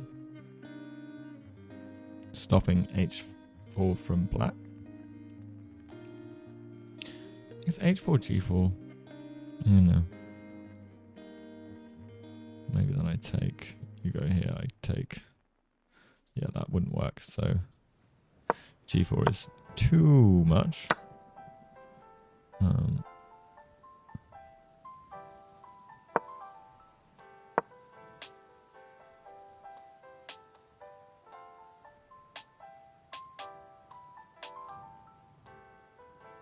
Gotta be careful. So maybe some f3.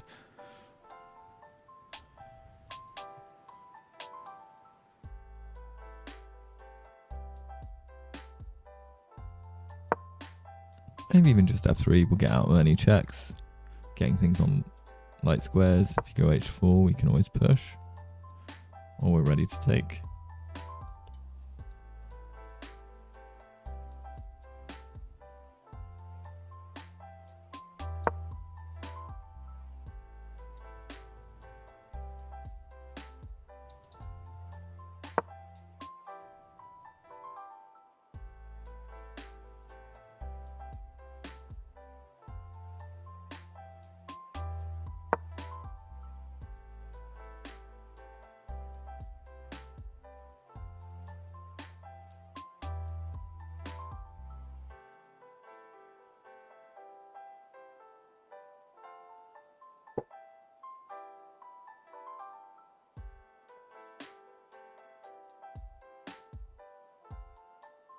The time, little bit worrying, but there are a lot of options.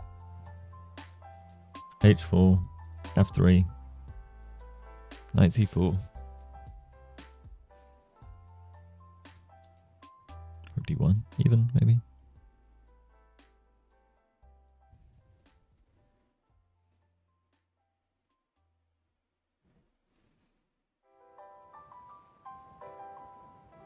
Wait. Is anyone checking out Magnus's game?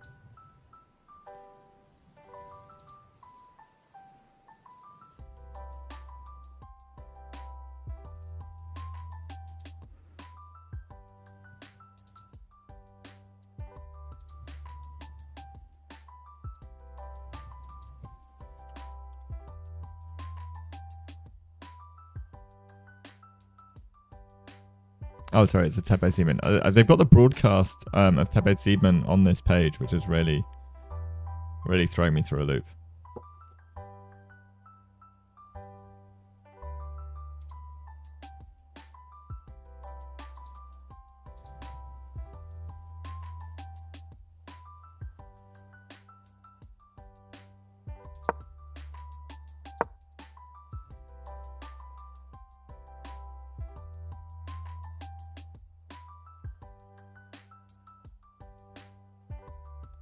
Okay, what are all the pieces doing?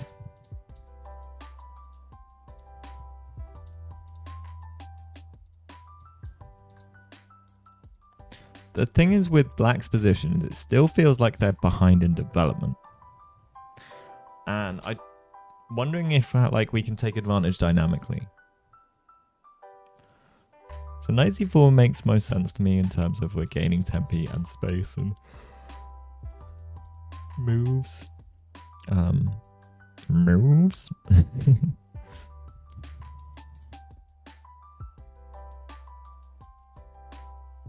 Thing is, we lose the tempi with the check. So if we're gonna play f3, why don't we just play f3 anyway?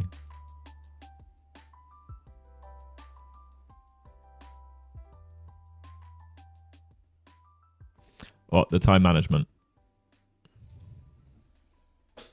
Yeah.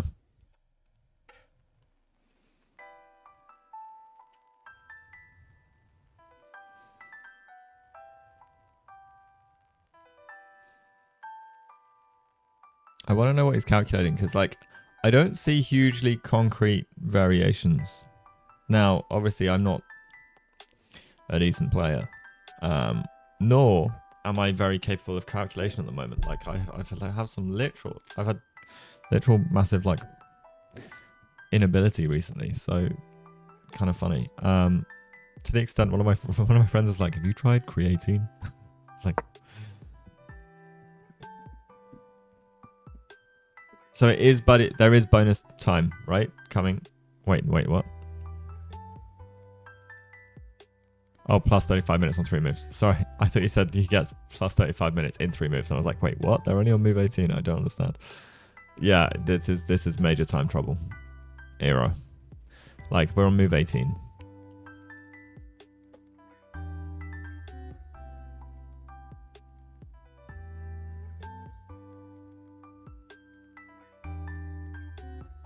I think h4 is fine. I mean, you're stopping Black playing h4.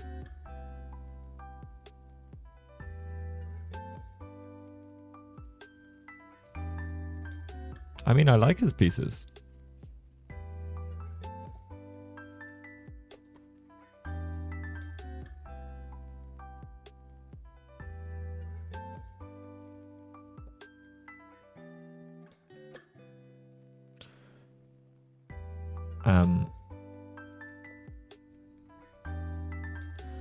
Like the bishop on b2 is nice. Although the king's not going to castle, so. But for now. Oh, is the king going to castle? Damn.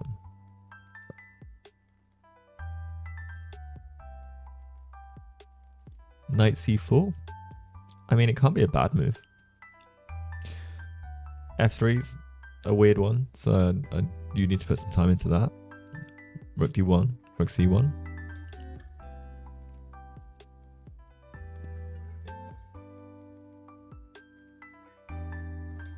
I like f3 because it not only does it stop the checks, but it's restricting the g4 square for the knight. And then on f3, g5.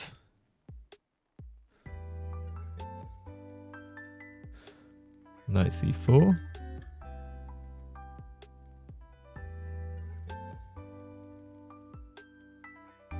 Queen c6 takes on g5, h4.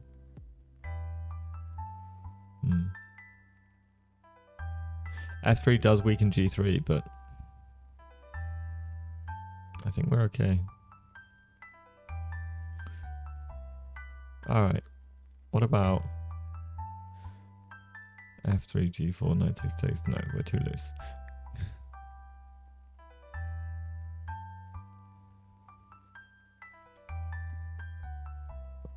Yeah, I don't really want the knight here, though. I don't want to play it after the knight's there. Rook D1 played. This I like.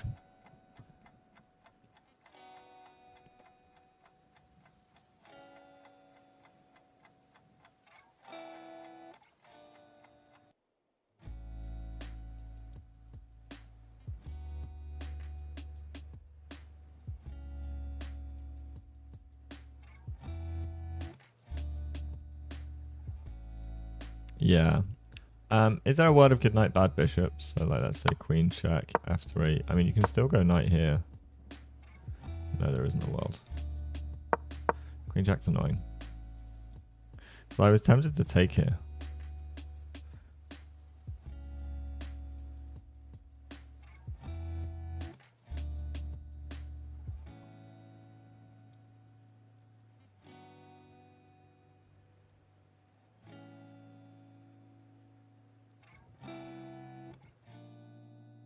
There is only just about 10 minutes between them. Although Kosher's move is the first. Yeah, okay.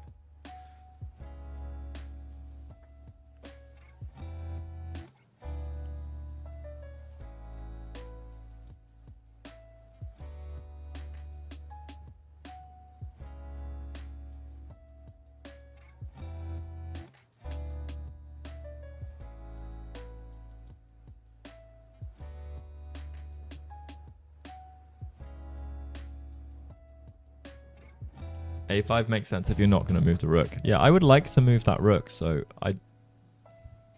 well, I mean, you need to get knight b6. And is that really valuable for us? I don't know.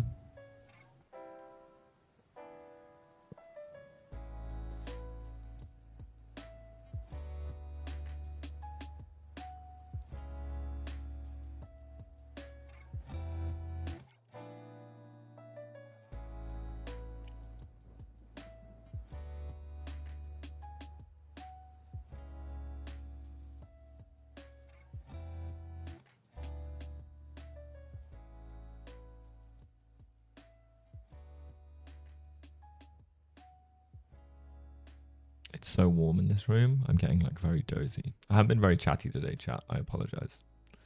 I apologize.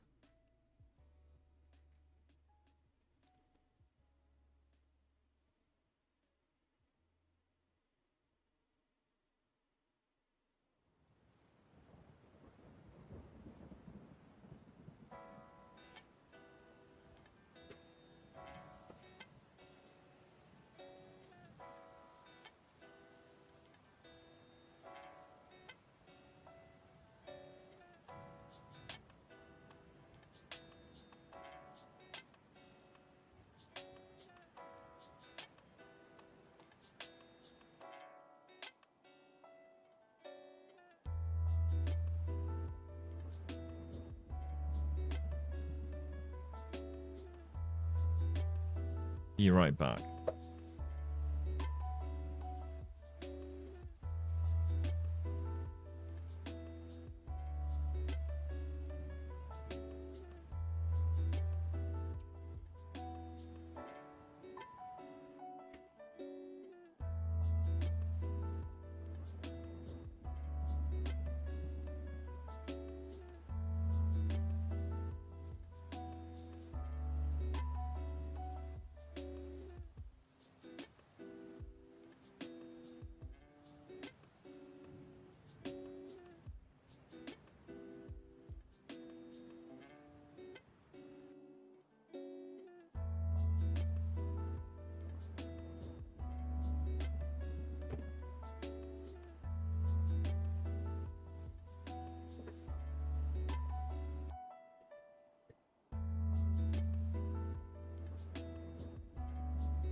So, anyway, yes.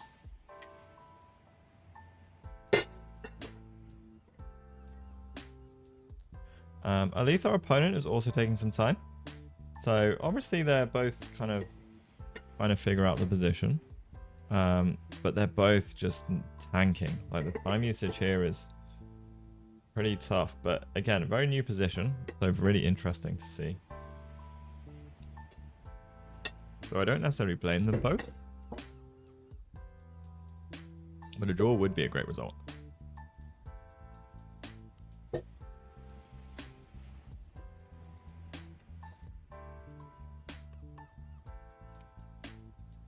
I like rook d1.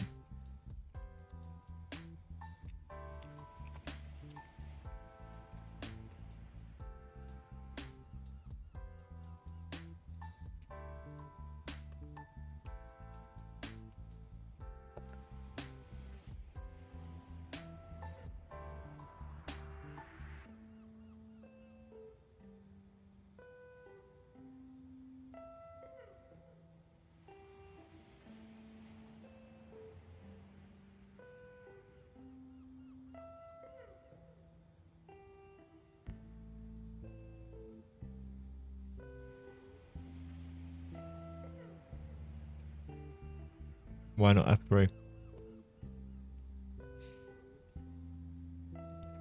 If you get checked, why not f3?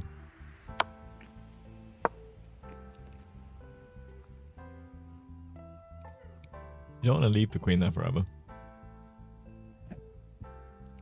d4 is a problem.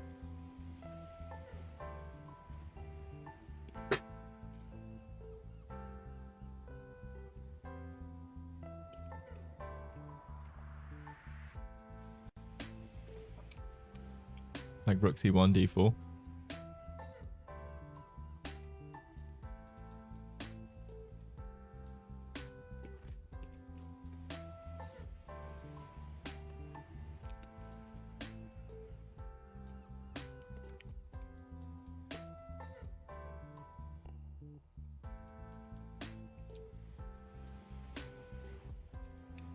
I mean, I don't see how it's weakening, and it's also getting our pawn structure on light squares. This is what I like about it.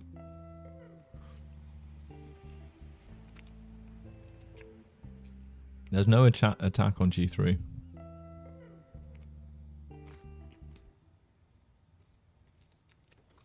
Maybe there's a world I'm worried about g5, though.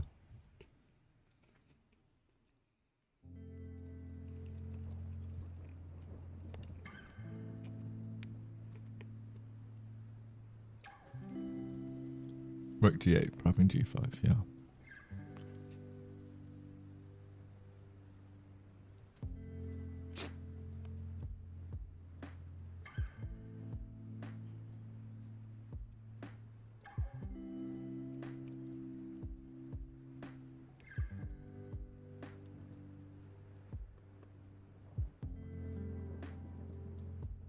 I feel like our king's safer than theirs, honestly.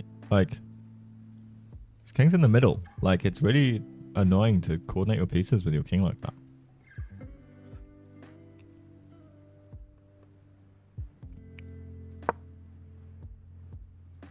Oh, he played a move. Alright, he played knight d5. Oh. Okay. Why don't we want us to snack on it? I mean, I know having a knight here... Well, okay. Sounds like good bishop, bad bishop kind of thing. You know?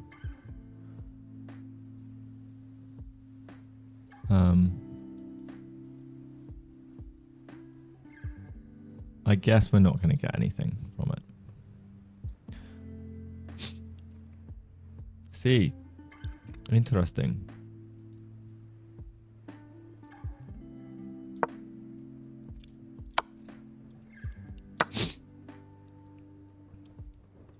d4. Then I am like, oh, I think we're weakening things.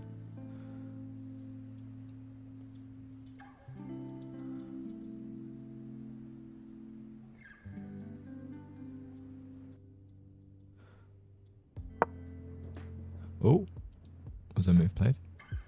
Nope. Zach's game. Wow, his opponent is actually thinking now. Zach is on 7 minutes, and his opponent's on 1 hour 21. That must have been so infuriating to play against.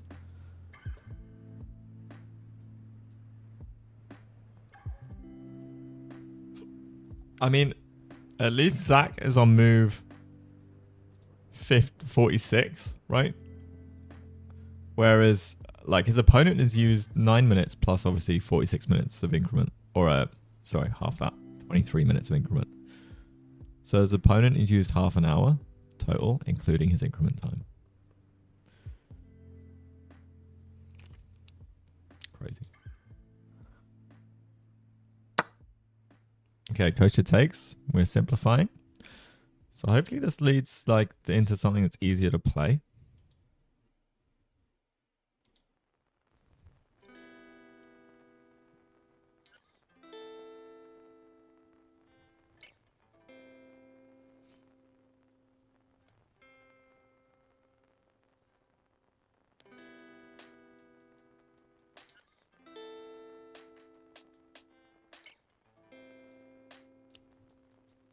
And after queen d5, I guess f3.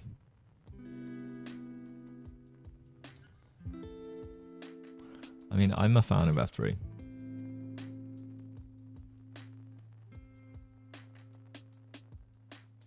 Or e4. Yeah, because d4 is coming either way, right?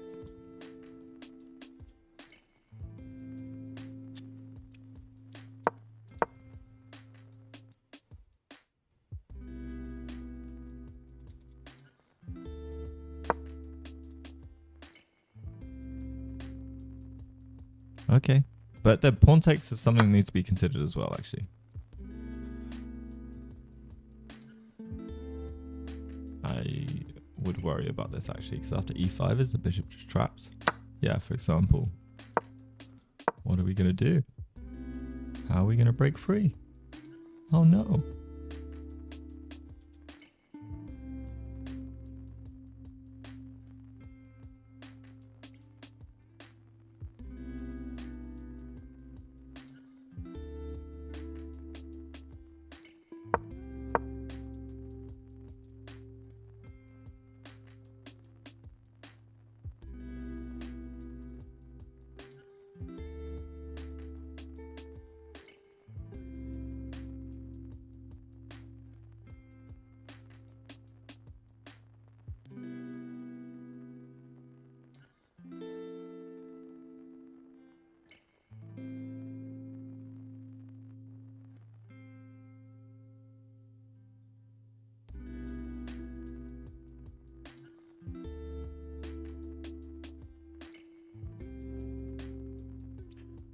But why not f3 anyway? Because we're still going to get e4 in, right? We can still get e4.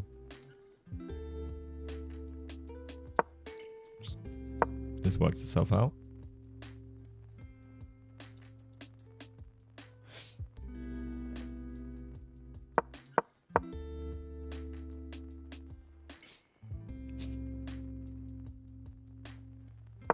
Do we want e4? It's like a question.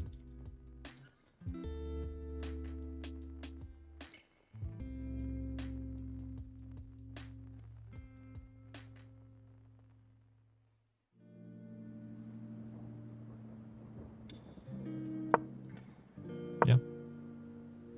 It's fair. It's fair.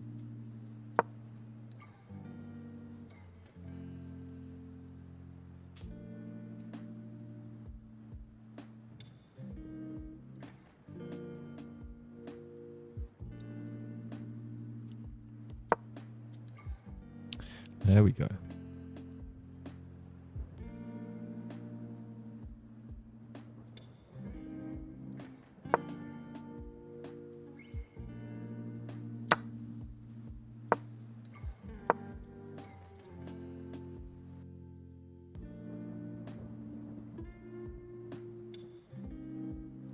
C4 is insane. Yeah, I was trying to deflect the queen.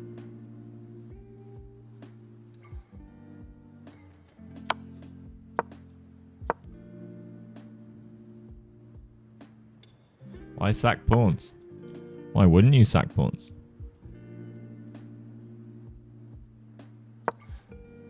Because queen takes, then we take here. This is why. And then we try and sack another.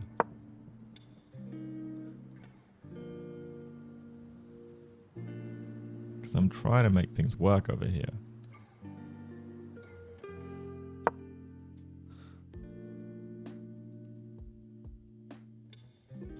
Thing is, black's coordination is just sucky.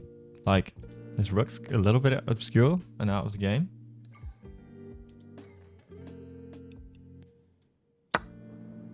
But yeah, okay, e4 straight away makes more sense.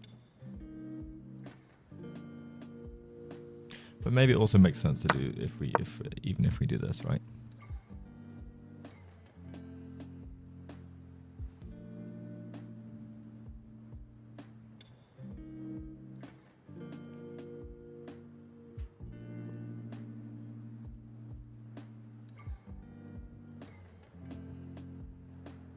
Can we go d4? Yeah, that was crossing my mind after I played it because I didn't want them to lock it down. Because then if we do stuff like this, feels pretty chill.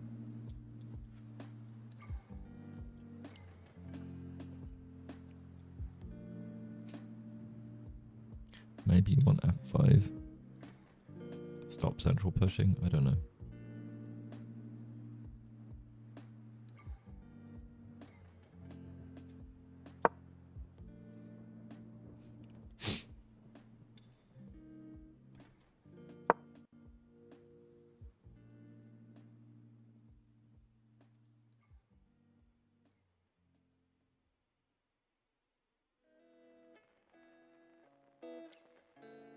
Black doesn't need to go c4 on every line. That is true. That is true.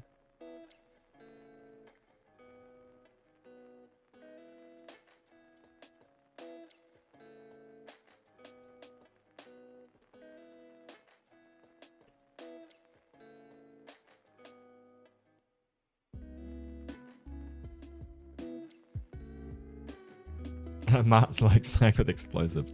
Yeah, that's the problem. No, Matt is not on chess form at the moment either. We're really out of form. Really like, just not processing chess. Unfortunately. But it's okay.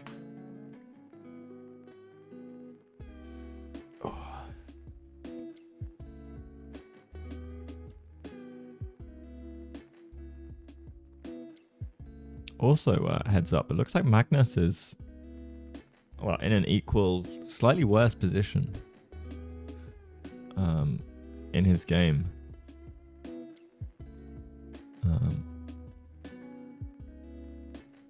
So it's looking, yeah, looking funky. Nice of me to host this. Well, yeah, it's hard with no engine as well.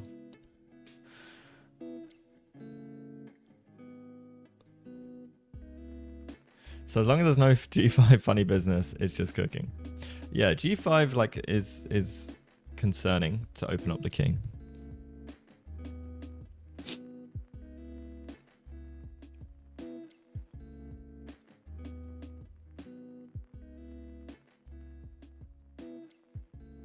Wait, Neiman was +5 and just drew? Crazy. Wow.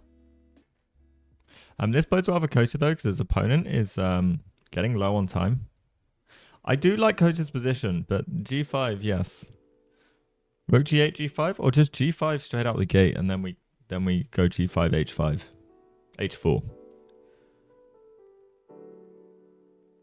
I kind of like g5, h4 as I did, but we need to decide how we're going to deal with this first, right?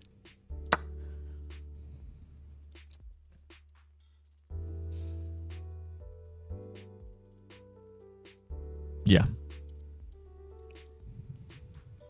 Okay, maybe rook h7. But then no. Funny.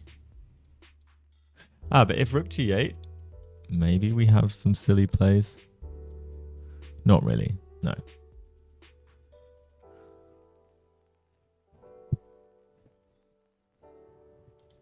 Yeah, rook g8 just feels slow.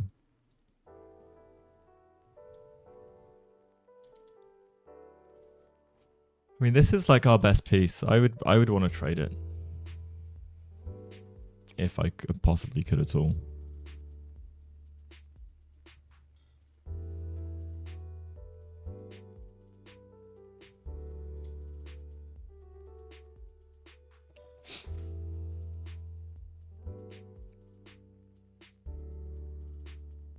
Yeah.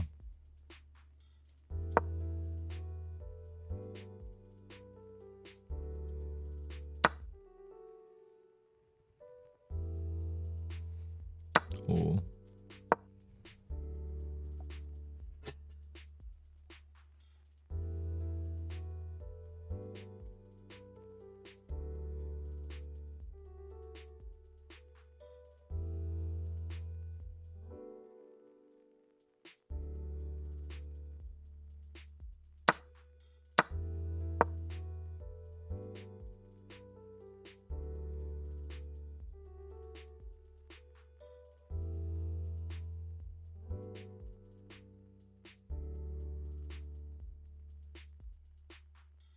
Yeah, okay, guys.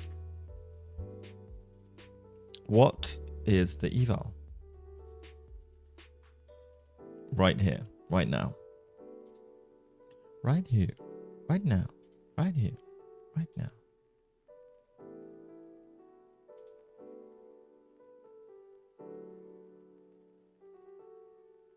Mm-hmm.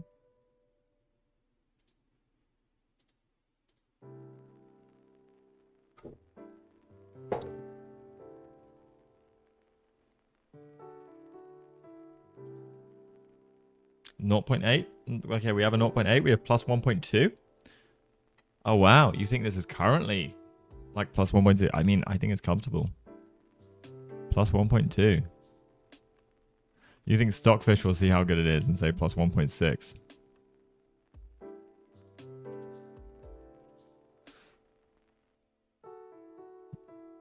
Stockfish, yeah. It's not the good overall. It's not the point. It's not the point.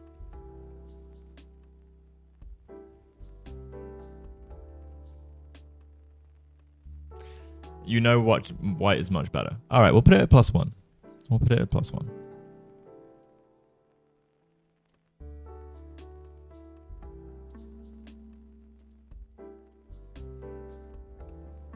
Okay.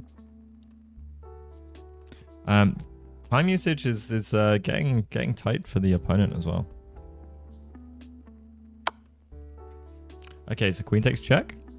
I will assume, since Kostya got a lot of time to think on that as well, that e4 is going to come. Unless he has thought of f3 or something, but I imagine he calculated most of his move already. Unless he's really expecting pawn takes for whatever reason. Yeah, so e4 comes. And the question is, where the hell does the queen go? Queen d6?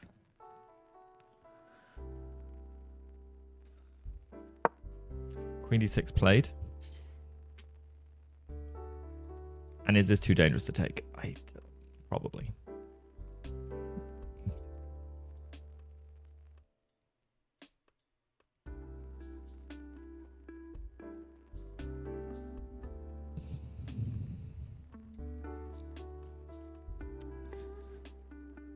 So it probably is too dangerous to take because of rook b8, bishop back.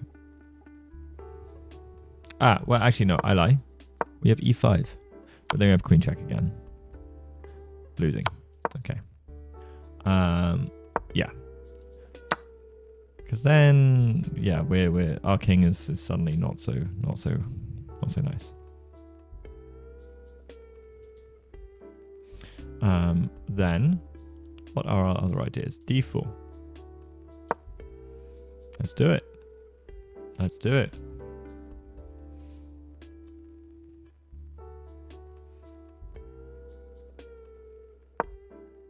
I quite like d4 as the play. Like I will.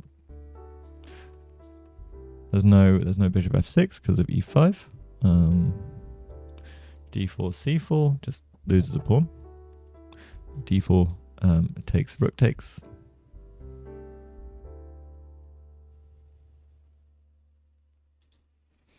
d4, let's just ignore it for the time being. So if we ignore it, what's our play?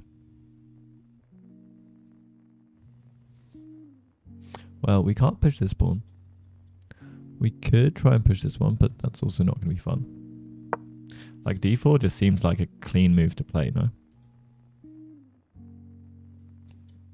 f4.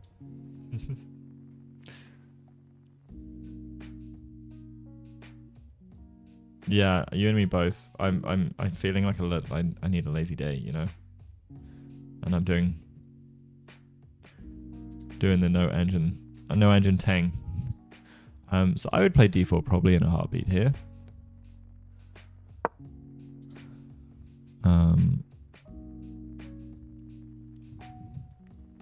But can we build up any pressure on the position?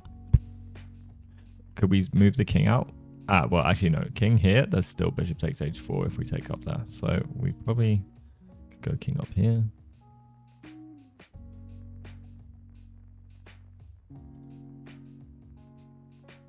I don't know. d4 just feels like it. And then d4, rook c8. Yeah, what I did wonder about castles. This feels kind of good. Feels kind of good.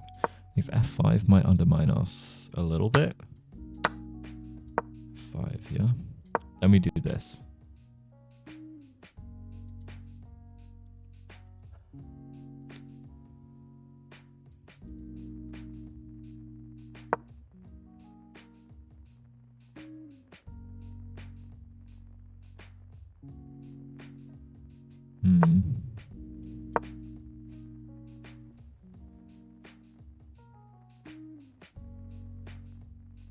I don't know. Trying to be too tricky.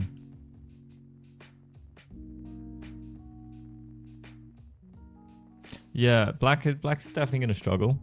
But Kostya needs to just make sure the times are at least even and he doesn't lose his time advantage too much.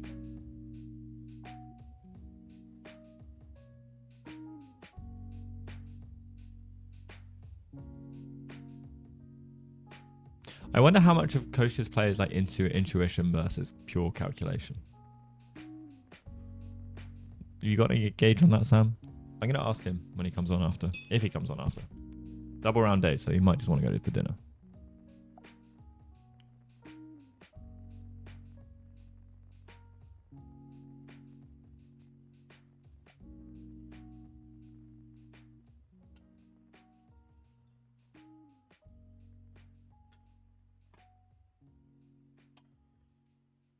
Also, I'm in my coffee cutting out era at the moment. I'm on a bit of a every like 6 months or a year, like I realize how much coffee I'm drinking and I'm like, I'm gonna stop for a little while. So also this is where my brain's at, guys. I'm very uncaffeinated right now. Bishop g7, queen b2. Bishop g7, bishop h4, queen b2. I'm sorry, bishop g7, rook b8, queen b2. There is no bishop h4, I guess. Okay, let's have a look. Say f6.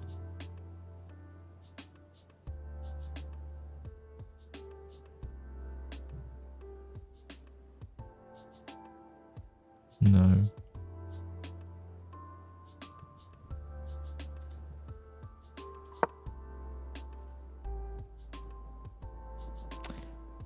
That is indeed interesting. What about c4 takes? No.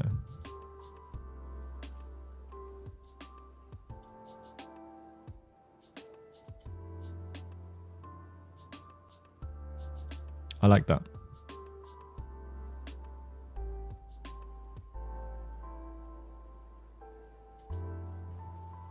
Hey, it is a pawn. Pawns win games.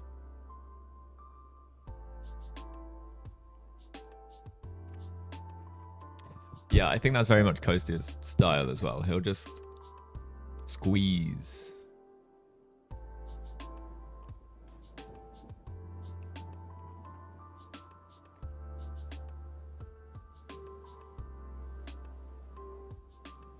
I actually think Kostya, well, like, not that I have like a huge style or anything, but my natural style leans towards similarly to how Kostya plays. Which I've been trying to resist it, but it's just not true. It's just not. No, I can't. I'm not like a tactical machine.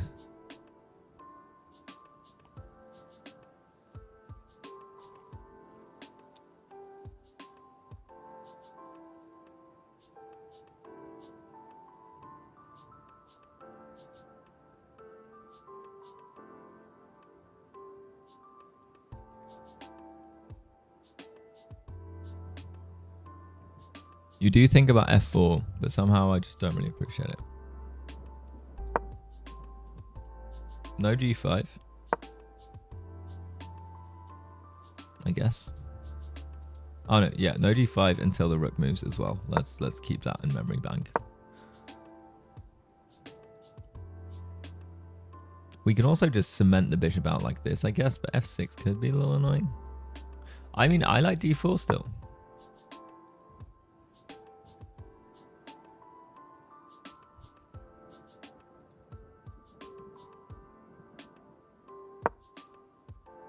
Yeah. I mean, we can still go d4.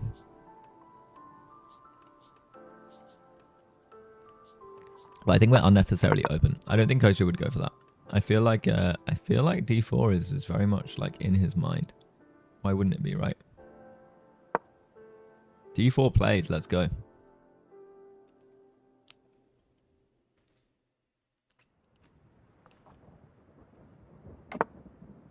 All right, castles. Very quick to respond.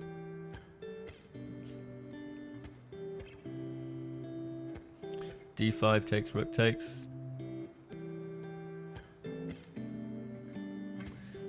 DC. Idea as well. Yeah. Get the queens off.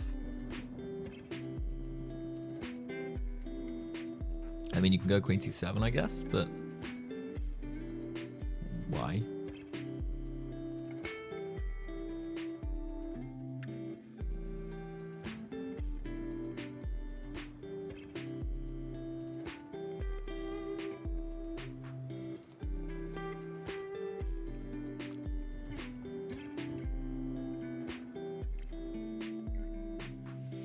Queen e2. So f4. So I didn't see queen e2 with f5. Alright, I don't know if we're +1 here though. I think we're better. Well, no, but time situations may stipulate it's worth doing. Secondly, white shouldn't, touch wood, be losing this if we trade queens, right?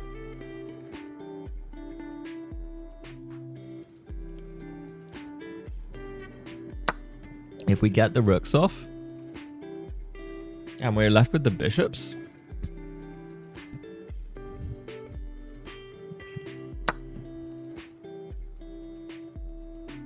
I like it.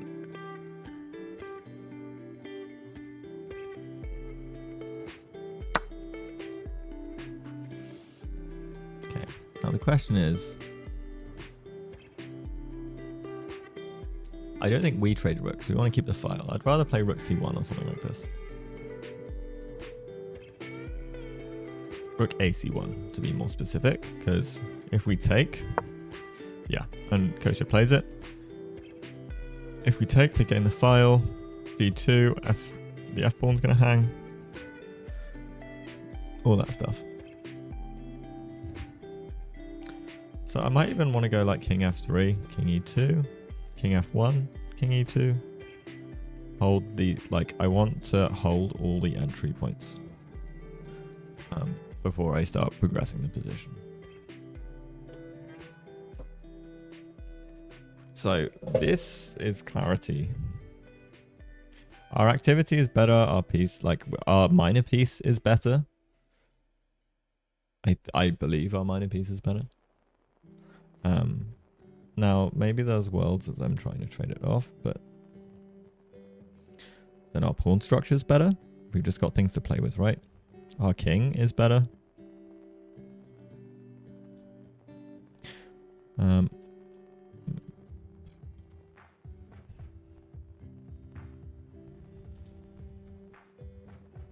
Ban.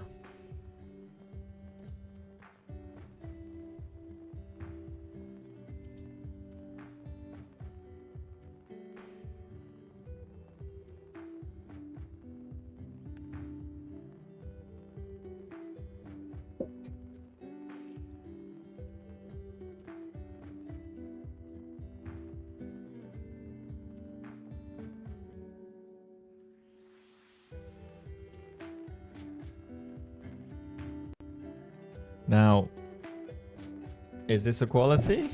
Or could it be? Could it peter out into equality? Yeah, probably. Yeah. I'm gonna readjust. I think we're kind of close to equality. I think white has the edge. That's all it is.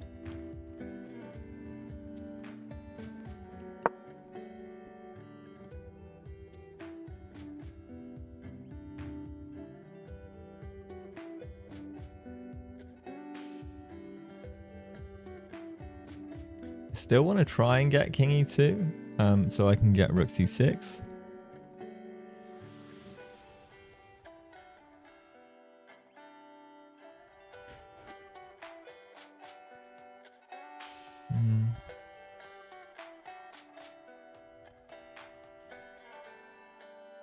Or double my rooks somehow. Gotta be careful though, because he's always targeting this pawn, so maybe it's worth moving it.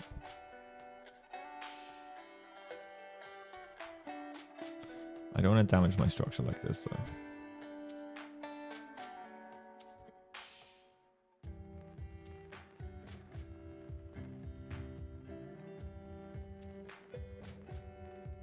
Yeah. Well, I think the time scenario also dictates the decision-making process, right? Kostya had an hour on his clock. Maybe he wouldn't have traded queens.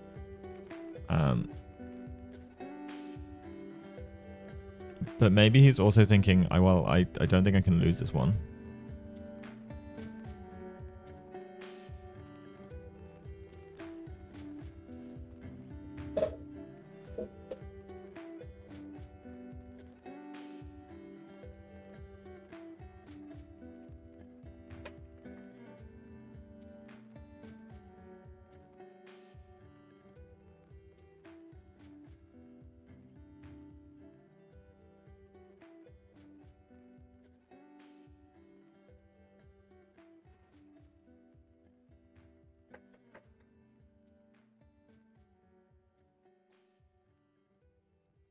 Yeah, I think bringing the king's a good idea. King on e2 feels like a nice square. Gotta be careful of like some checking ideas though. Okay, let's say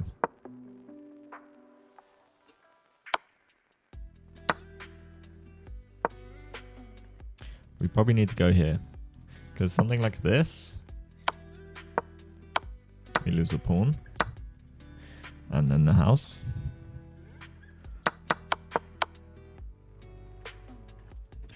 So, yeah.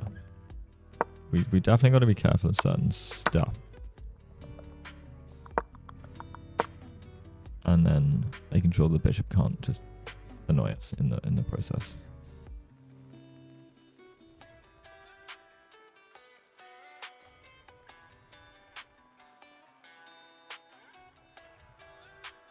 Only white can play for the win here.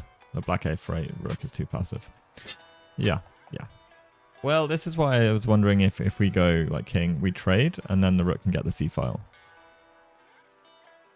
We don't. So yeah, this I think suddenly, you activate, right?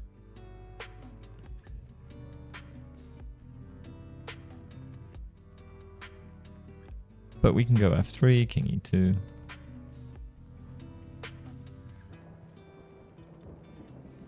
Maybe we got this one. But I guess we could have also tried something like this. Because where does the bishop go?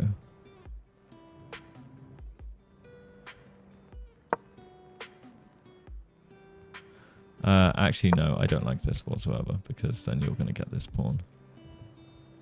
And then it's very equal. If we get the bishops off, then it's actually super drawish. What am I doing? No, we don't want bishops off.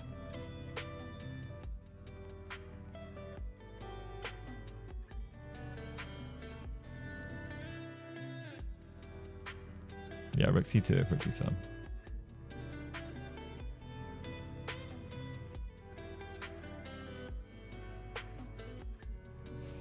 It's not a bad result, but not at all.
Yeah, I think trade him rook c8 because it's the only way you get your second rook active.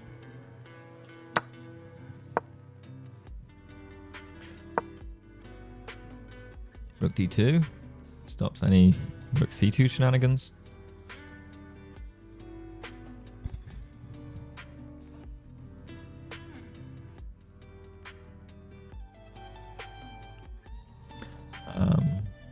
And then the question is, like, if you do something like this, are we posing problems for ourselves?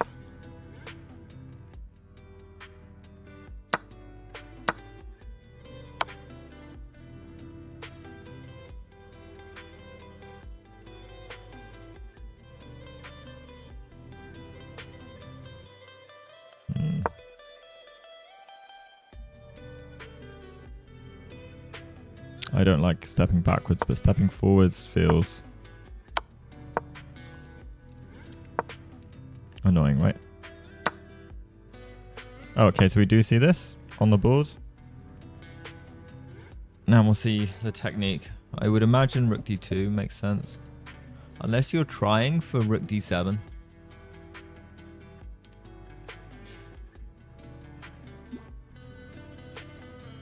I think this is very drawable now. I think this is very likely to be drawable. Drawing. A draw.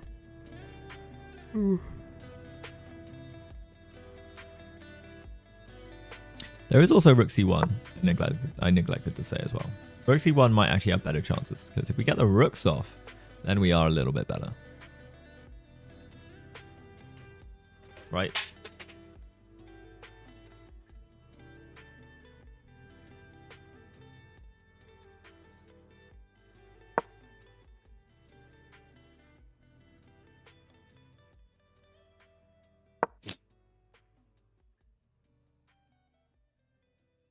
Yeah, rook d8. I'm fine with rook d8.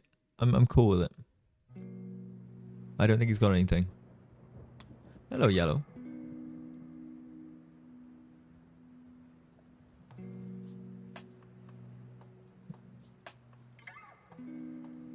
Yo.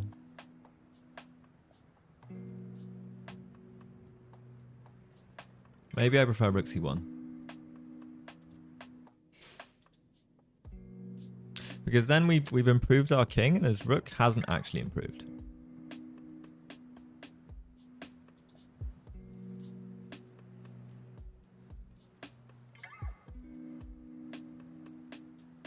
The endgame did not work out yesterday, unfortunately, yellow.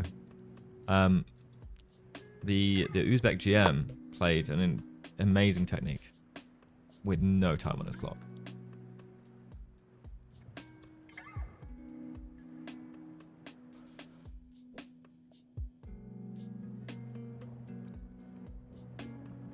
Okay. Oh, so Kostya plays rook d2. Okay, king f8, king e2.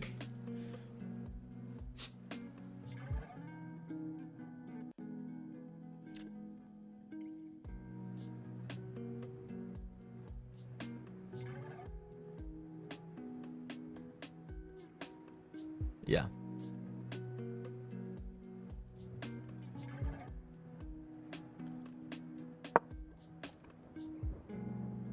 Okay. f6 played. Protecting the pawn so the king can step away towards the center, I would assume. Controlling our entry points.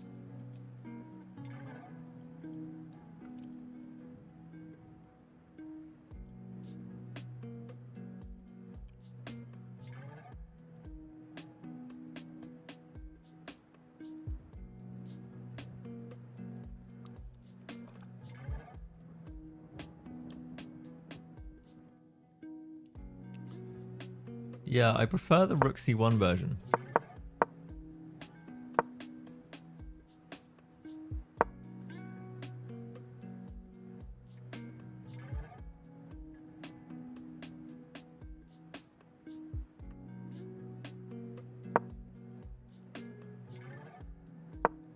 Okay, maybe that's a slight improvement. Thank you. Good overall. This is a turmeric, mint, and ginger infused. Well, it was tea, now it's water.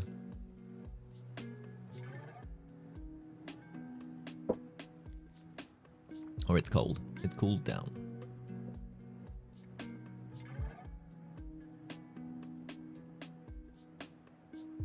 Oh, it was hot, now it's cold.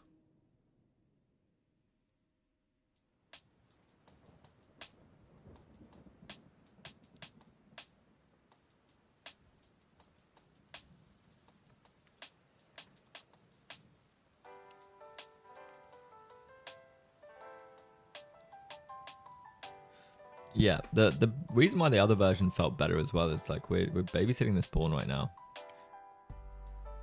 So we might have to just bite the bullet here.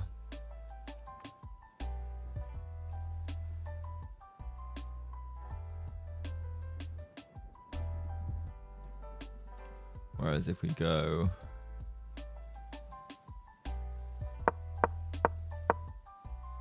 rook c1, rook d8, king here. I mean, maybe you can force a trade of bishops. That's what he was trying to avoid. Maybe. But no. We're working it. We're working magic here.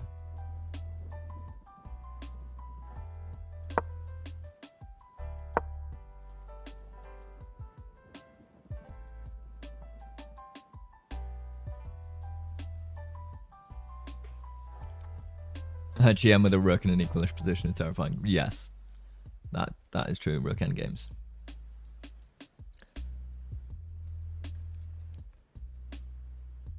As Kostya did go f3. Sure.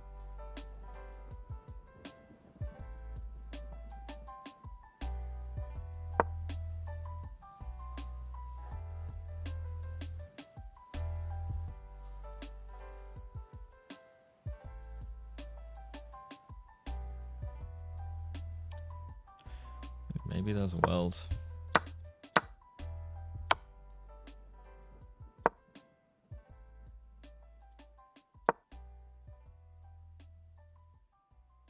We get cooked. Yeah, this.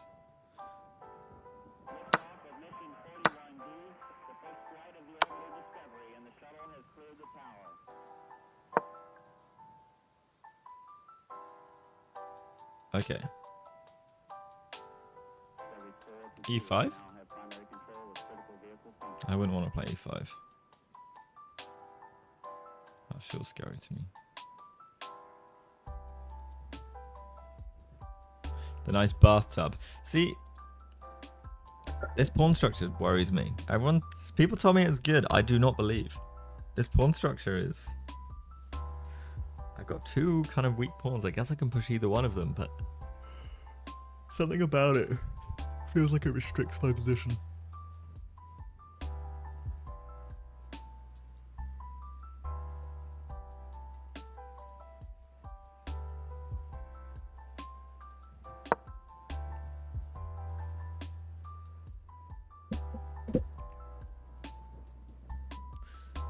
Zach's game is still ongoing. Zach has 4 minutes and his opponent has 50.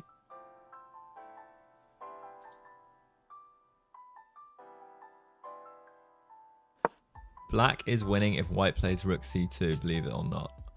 I never would have considered. I think good overall.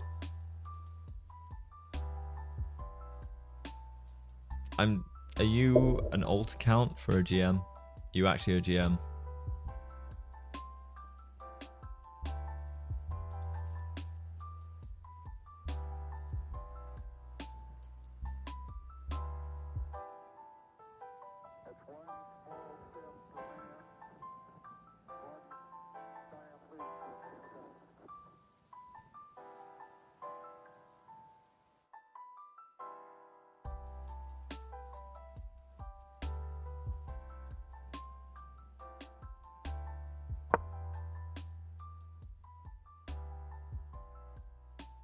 Never trust people online. Yeah.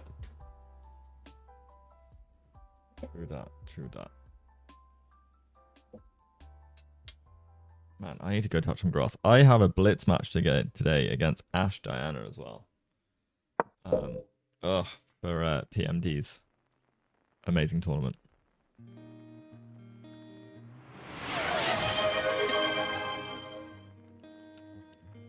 Hydrate. Thank you.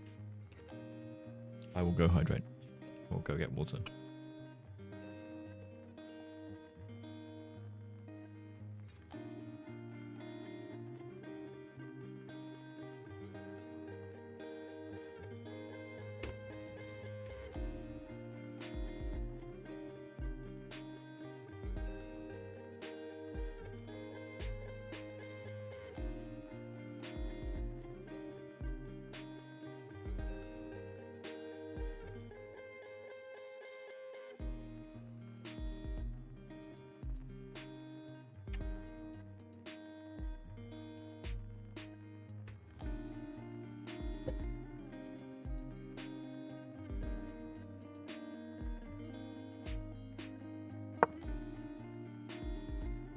Okay, Coach is saying, come at me, rook endgame. You're not taking this from me. Good luck, my friend. And I think that's fair. I think it's going to be incredibly hard.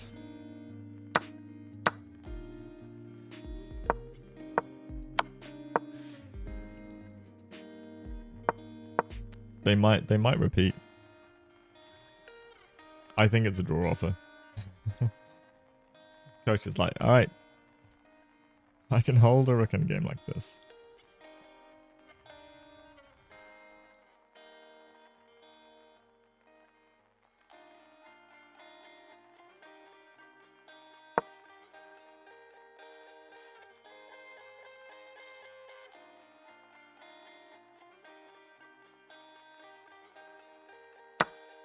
The more you look to bishop d4, the less you liked it in terms of drawing chances, in terms of making this equal, or in terms of potentially losing this?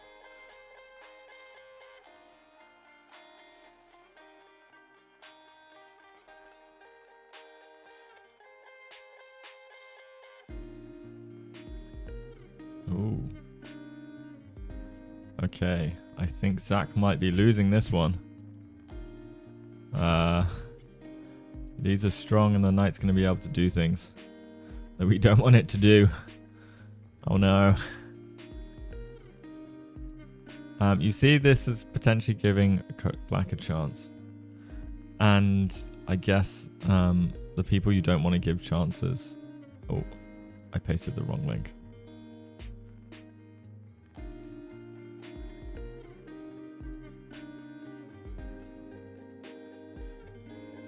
The people you don't want to give chances are 2500 GMs.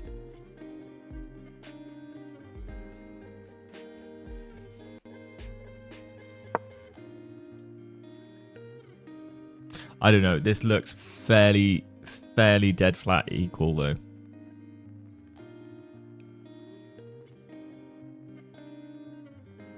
Like, I don't see in a rook endgame like this.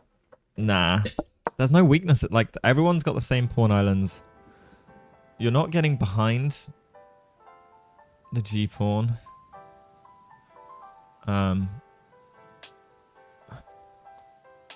don't know, man. So we do see bishop takes. We'll see rook takes for sure, obviously. I can't see video of anything that's going on, so obviously I'm going to assume there's no handshakes. And if we see rook check, I mean, we may well see a repetition of moves, unless there's some like crazy resourcey things exists, but I'm not seeing it.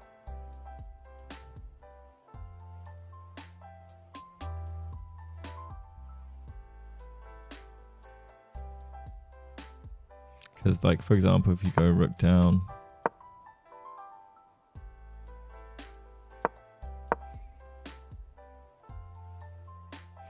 what do you got?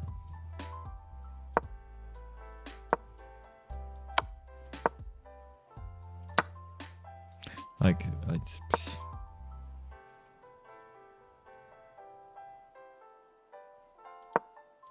okay, so we see a5 protecting b4. Now why not just king d? King d2, no entry. We'll plant the rook here.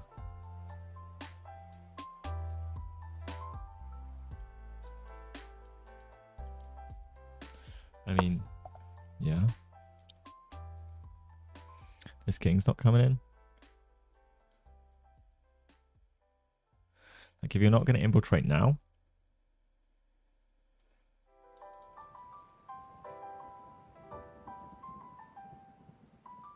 and do anything, I don't know.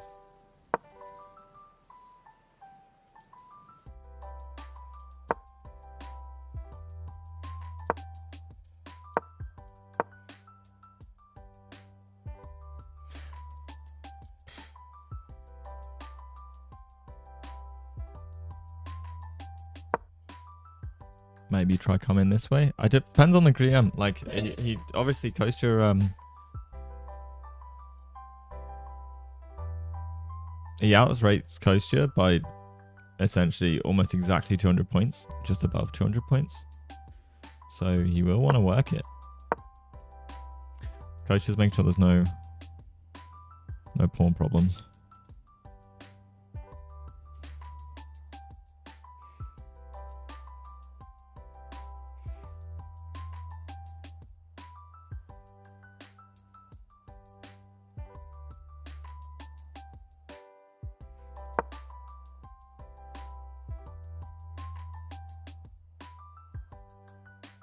I think all the roads lead to drawish behavior.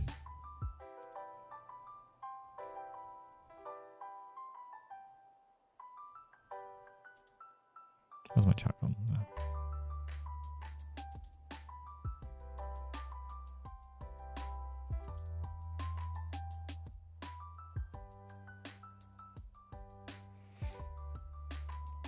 Well, that's why I just like king d2. I was like, the rook's never getting in.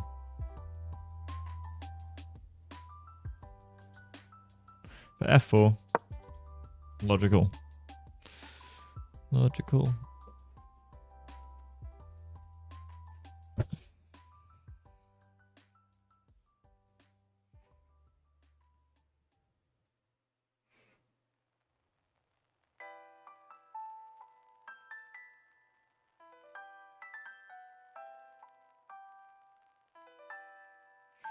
Yeah, exactly. I didn't see his game this morning. So I saw that he won, but I didn't see how long the game was, etc. So we can have a quick look.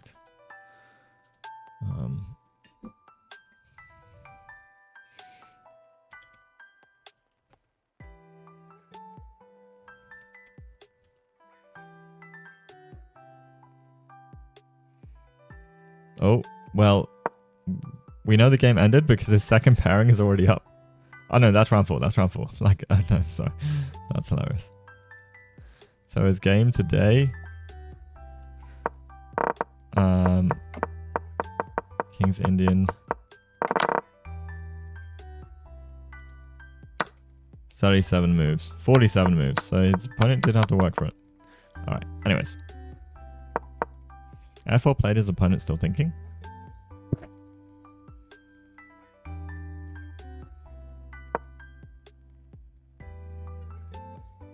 And so now rook comes down.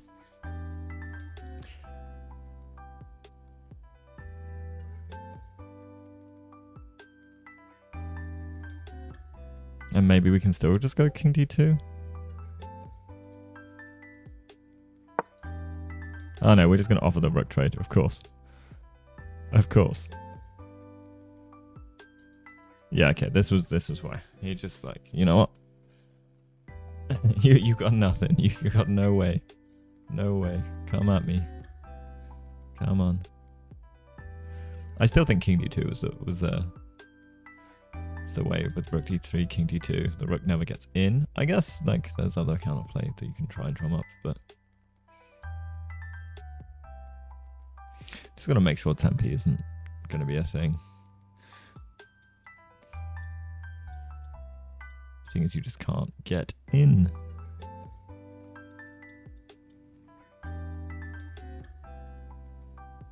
GG.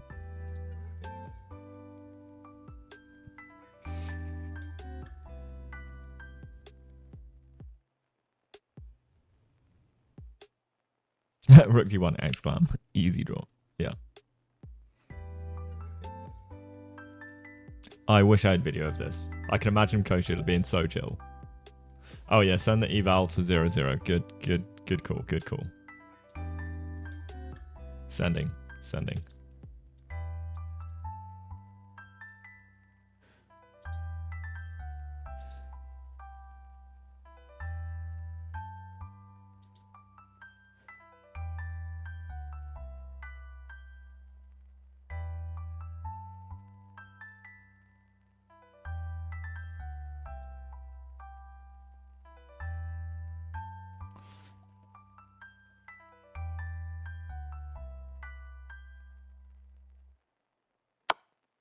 All right, rook check. Rook d2.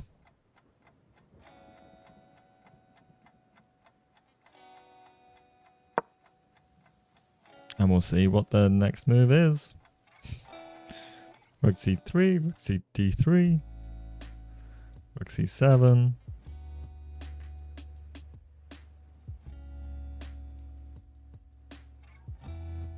He might just retreat the rook back up and just say, no, we're going to keep playing.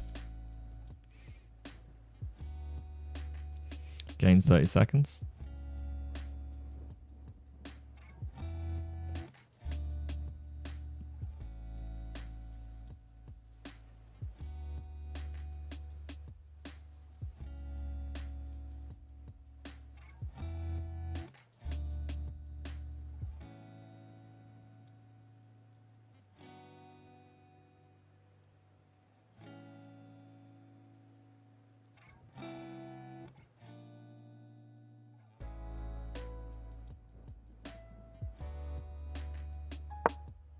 Oh, okay, we see rook c1.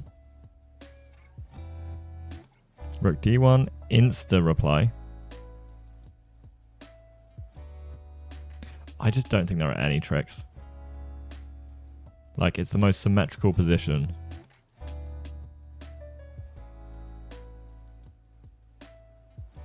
So this is repetition number, the second time we've had this position.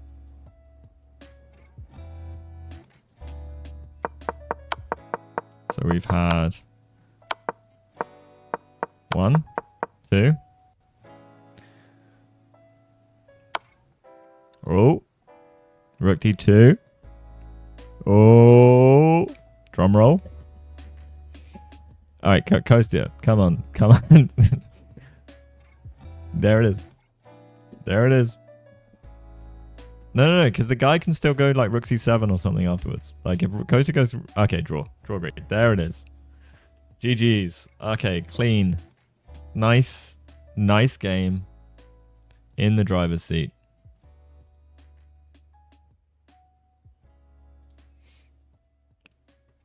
All right, Kostya's around. Let's get him in. Let's go.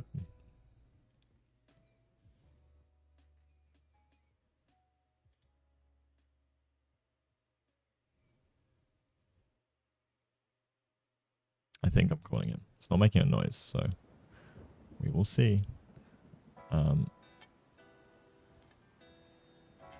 We will see.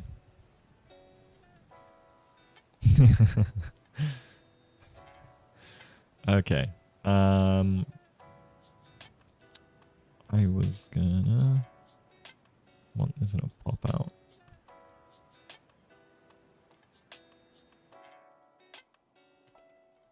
Wait. Hello, hello, hello. Hey. How you doing? Good. Solid day. Yeah. Yeah, because I saw the result of your first round, and I had just to flick through it very quickly. So, was that a long game? Did it? Yeah, pretty long. I didn't have too much. I just had time for food and a very quick nap. Yeah, nice.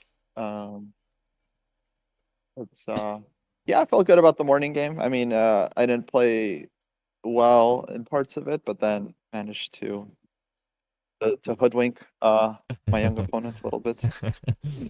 These young Indian juniors. Yeah. Yeah, scary. Yeah, like the kid I played this morning, he was on 1 out of 2, which like he had already beaten like 2250, so he was definitely underrated. Yep. Uh, But this was a good game.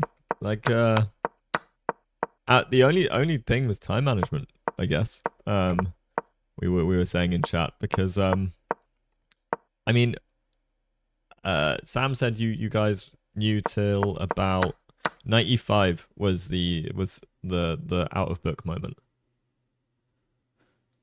yeah, I got a little bit lucky with the opening because he actually played the same line in an earlier round, and so Oh right. I had a chance to just quickly check it, and so I knew this idea to go like A4 B4 Right. and knight D1. Yeah. But maybe my move B3 wasn't accurate. Maybe I should start with knight E3 so that he doesn't get this 95. This 95 move was kind of annoying actually Yeah, to we face. yes, Sam in chat as well was like, I don't know why not 93 first. But yeah, 95 was yeah, really interesting No, I'll move. tell you why. It's because like I thought I was remembering my prep. I saw some game um, that's Caruana won in this line like very nicely, and I thought he started with B3 bishop B2. I didn't think there was a nuance there, so I didn't. I Yeah. just thought I'm following the theory. But Yeah. yeah, it turns out there is nuance. Go figure. Yeah, Um, that's hilarious. so so that was a bit tilting, but I was happy. I had the courage to Play sack the 93. rook. Yeah. We were looking at looking at Um, this because and what it just seems like if you don't um yeah, it doesn't feel as like the E2 pawn and yeah. I don't know. Yeah, I didn't think I could sack the E2 pawn, and I mean, I think if not 95, I can go 91, and that's pretty safe. But I felt like knight takes E5 was the critical move, so Yeah. it seemed right to me. Yep. And then he has to takes, and then yeah, you still leave it hanging. So brilliancy. Chess.com double X I got two fan. brilliancies, nice. Yeah. During the game, I was thinking like the longer I hang this rook, the more brilliancies I collect. So that's cool. Yeah, exactly. Uh, and then yeah, here you a big thing on D3. So what was Yeah. what? So the difference here is when I play D3, it it's more tempting for him to take the rook because now my queen is a lot less active. Mm-hmm. Yeah, So on D3, I was very strongly considering that he goes queen takes A1, bishop B2, queen takes F1, king takes F1, And that's a really interesting endgame. I'm threatening to maybe go bishop takes f6 in that position and Mm-hmm. spoil his structure. Yeah. So I thought he might go knight d5. Yeah. And then I thought it was important that I find something here because if my queen doesn't get in, I could just end up worse. Mm-hmm. But on knight d5, I saw that I could trade on d5. And either way he takes back, I'm pushing d4. And he's basically just not in time to get his rook out. Right. So I thought that's at least okay for me. Yeah. Maybe better. Yeah. So it took me a bit of time to find all this. Yeah. Yeah. Okay. And then I was considering other options, instead of d3, like I could go rook to b1, and then bishop b2, for example. Rook to Which b1. seems Yeah. playable.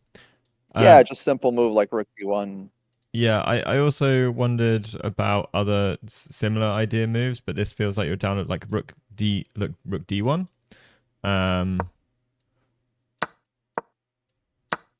And we haven't pushed d3 yet, but it feels like we lost some time, maybe. Rook d1 I didn't really consider because then maybe he takes on a1 and takes on d1, and I have to move my pieces back, which I didn't want to do. Yeah, we lose time. Because I am down material, it's queen for 2 rooks. I don't have Mm-hmm. a pawn, so I do Mm-hmm. need some activity to kind of compensate. Right. But yeah, I didn't really look at it too closely.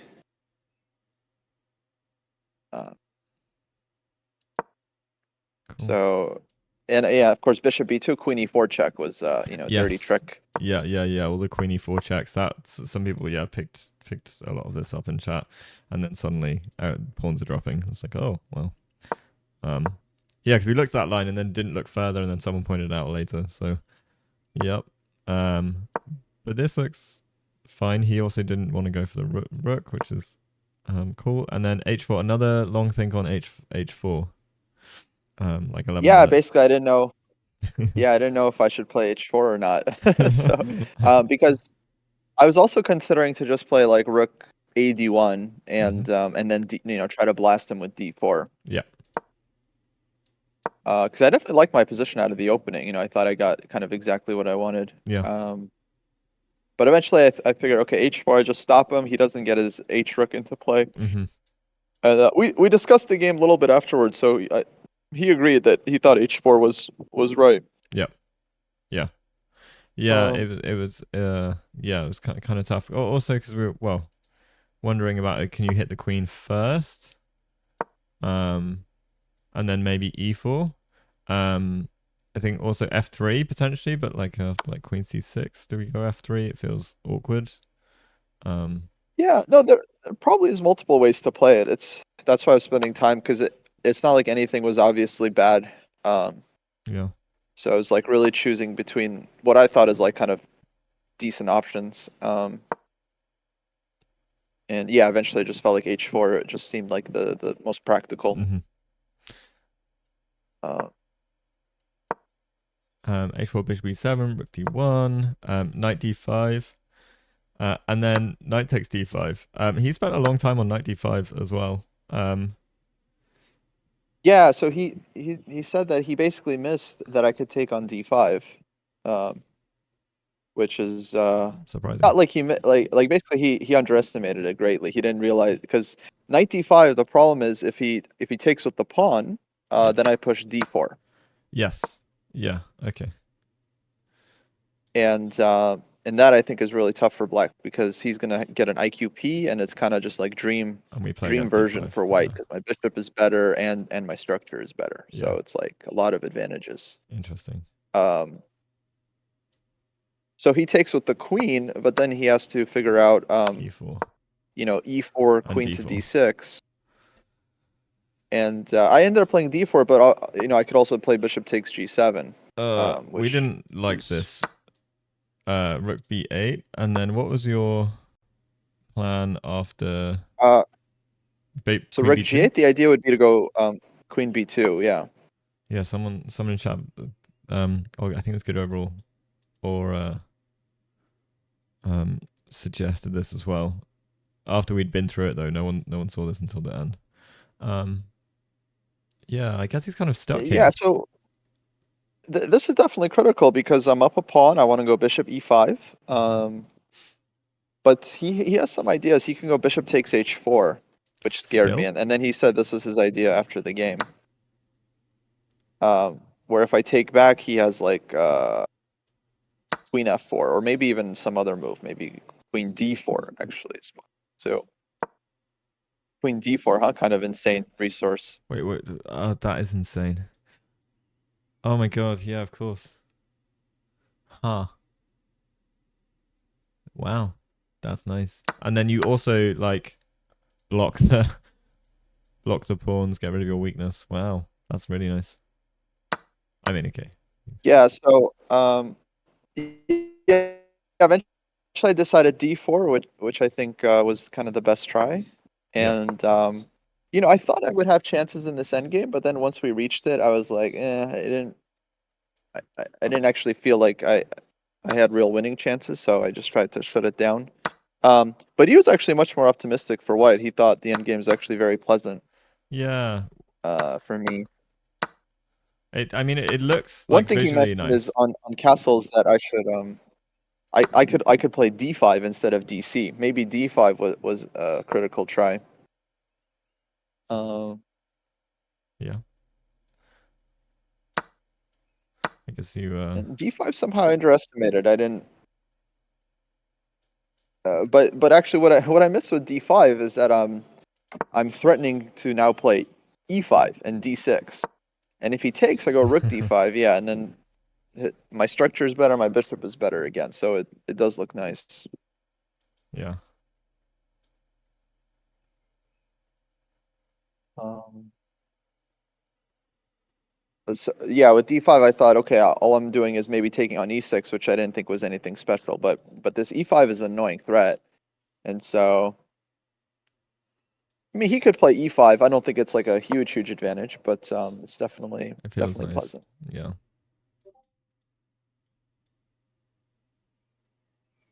Well, d5. So rook ac1 instead of dc. Yeah, I thought on rook ac1, black could play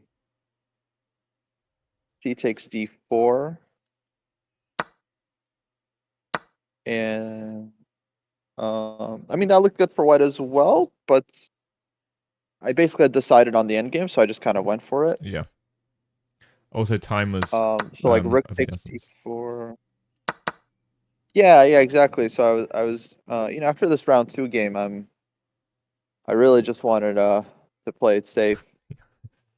Uh, I mean, within reason, I was trying to win, of course, but I also didn't want to lose. Yeah. Um, it's just not a good strategy losing games. Bad for the tournament. It's bad for your rating. So It's just bad for there's your really mental no health. upside. Yeah. Yeah, exactly. uh, Um, and I did think the end game, I could push it. It's just the technique wasn't quite there today. yeah, and then I guess after the queen trade, it's like should be kind of straightforward. One thing I did wonder is although you're like I was wondering rook c1 here instead of rook d2. I was debating. I quite like rook c1 a little bit more, but again, it's probably not Yeah, worth it. there my issue was he goes rook to d8. And then king e2. Well, I didn't. I thought that'd be okay. But he has bishop takes f2. Right, he does. Ouch. Nice. It's funny actually. After the game, he also mentioned, "Why don't you go rook c1?" And then rook d8. He suggested rook c2. But then if I go rook c2, he has rook to d3. Yeah. So Yeah. yeah, it seemed like I wasn't in time. Yeah. That makes But sense. so what he suggested would have been an interesting way for me to push. I didn't look at it at all. It would be instead of king f1, to go bishop e5. Okay, takes, rook here, bishop e5. Um, point being bishop d6. No, because then a5 just comes. Instead of king f1. Oh, sorry. Okay. Yeah. Okay. So we're covering c7, d6.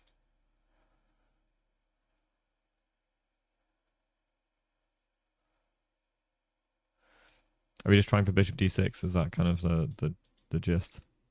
Oh no, I think you're not on the right. So before I play king f1. So wait, how I'm Okay, yeah, like I'm sorry, I'm delayed, but yeah, so I think you have it right. So oh sorry, instead of delay. king Yeah. f1, bishop e5, Yeah. Sorry, and it's then gonna catch the up. threat is bishop d6 Yeah. to win a pawn, and if he goes let's say rook d1, rook d1, rook to c8, then I can maybe come in with rook to d7, Yeah. No checks. And the bishop and doesn't have scope. he doesn't have these bishop takes f2 tricks because my Yeah. bishop's on e5. Yeah. So I definitely missed this idea of bishop e5. I just didn't consider it, but it certainly looks interesting. Nice.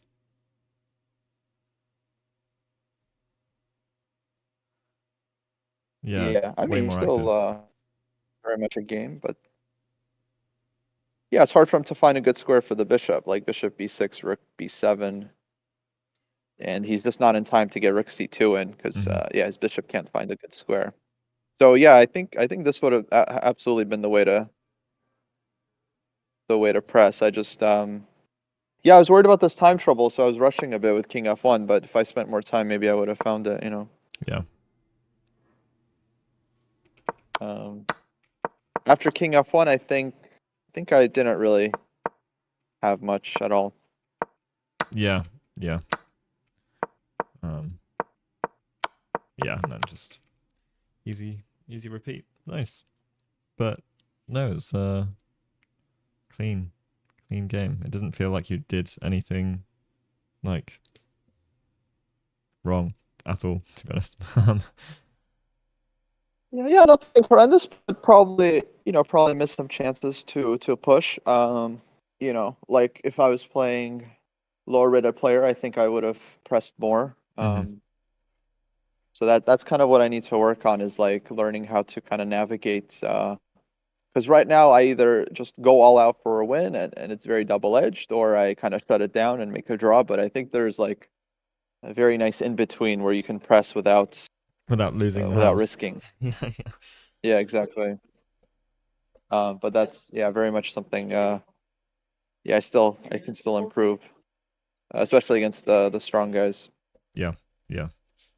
But I Um, mean, tough opponent, so it was a solid game. yeah, yeah, it was good to hold. Actually, I played him 10 years ago in No the way. Isle of Man Open. Um, and that game was unfortunate because I needed to win to get my IM title with White. Yeah. And he beat me pretty badly. Back then he was like 25. He was like 2585, so he Right. was a bit higher rated. Um, and yeah, so okay, this game went much better. Yeah. Nice. That one, so that's good. Awesome. All So right, you're probably yeah, starving and need to some sustenance. I was yeah checking in on Zach's game every so often as well. That was looked like a tough one. But also his opponent used zero time, like zero time. yeah, his opponent, it seemed like he like specialized. This is a well-known endgame, the one that Zach got, and like it's been known for many years. And White isn't supposed to be better objectively, but But playing it. it's quite complicated, and it seemed like the guy just knew it really well. Yeah. Well, literally, that's like move 40. He was on 1 hour 29 or something like that. Dang, yeah, Yeah. And I was like, that yeah. must be Some of really these, demoralizing to play against. And Zach had like 7 minutes or something like. I was just like, ouch. that's great. Yeah, crazy. Yeah, no, some of those Georgians, they play so fast. I don't know. I don't know what it is. Yeah, yeah. Um, But earlier today, Zach won a very nice game. oh, nice. So So he's still doing they're quite good. well. Yeah. Okay, good. Yeah, yeah. I mean, it looks like he's been playing well. Just some unfortunate luck, I guess. The opening today probably Yeah. was a bit unlucky, but opening choice. No, I mean that's the thing. It's like Zach did nothing wrong. Like he played the line that's supposed to equalize for black. This is like the line that I think a lot of the top GMs would play. It's just hard to handle, and it seems like he ran into someone who just like Yeah, probably has sparred it a lot. Has played it a lot, and tough. yeah, yeah. Uh, Um, but your opening choice, yeah, however, Sam is okay, saying, yeah, was nailed it. So it was good. Yeah, yeah, it worked out. Yeah, it's a good reminder. Always check your opponent's games in the tournament to see what they're playing, oh yeah, because they might repeat. oh yeah, awesome. All right.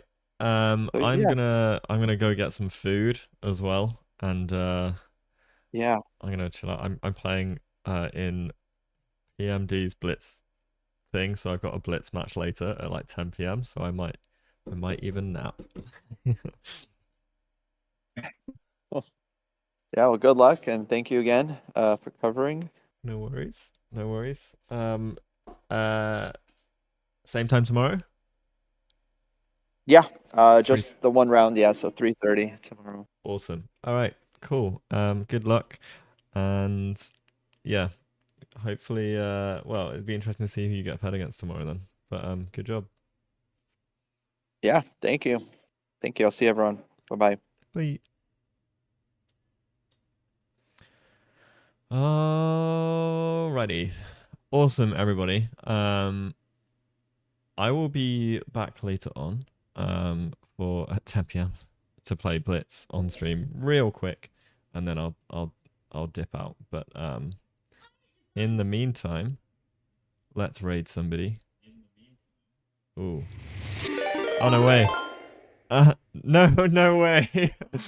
Anna just Anna just raided. Thank you so much. I was literally just about to pack up and go get some food. Hello everybody. Hello. I was just covering Kostya Kavutskiy's game. Thank you for the follow.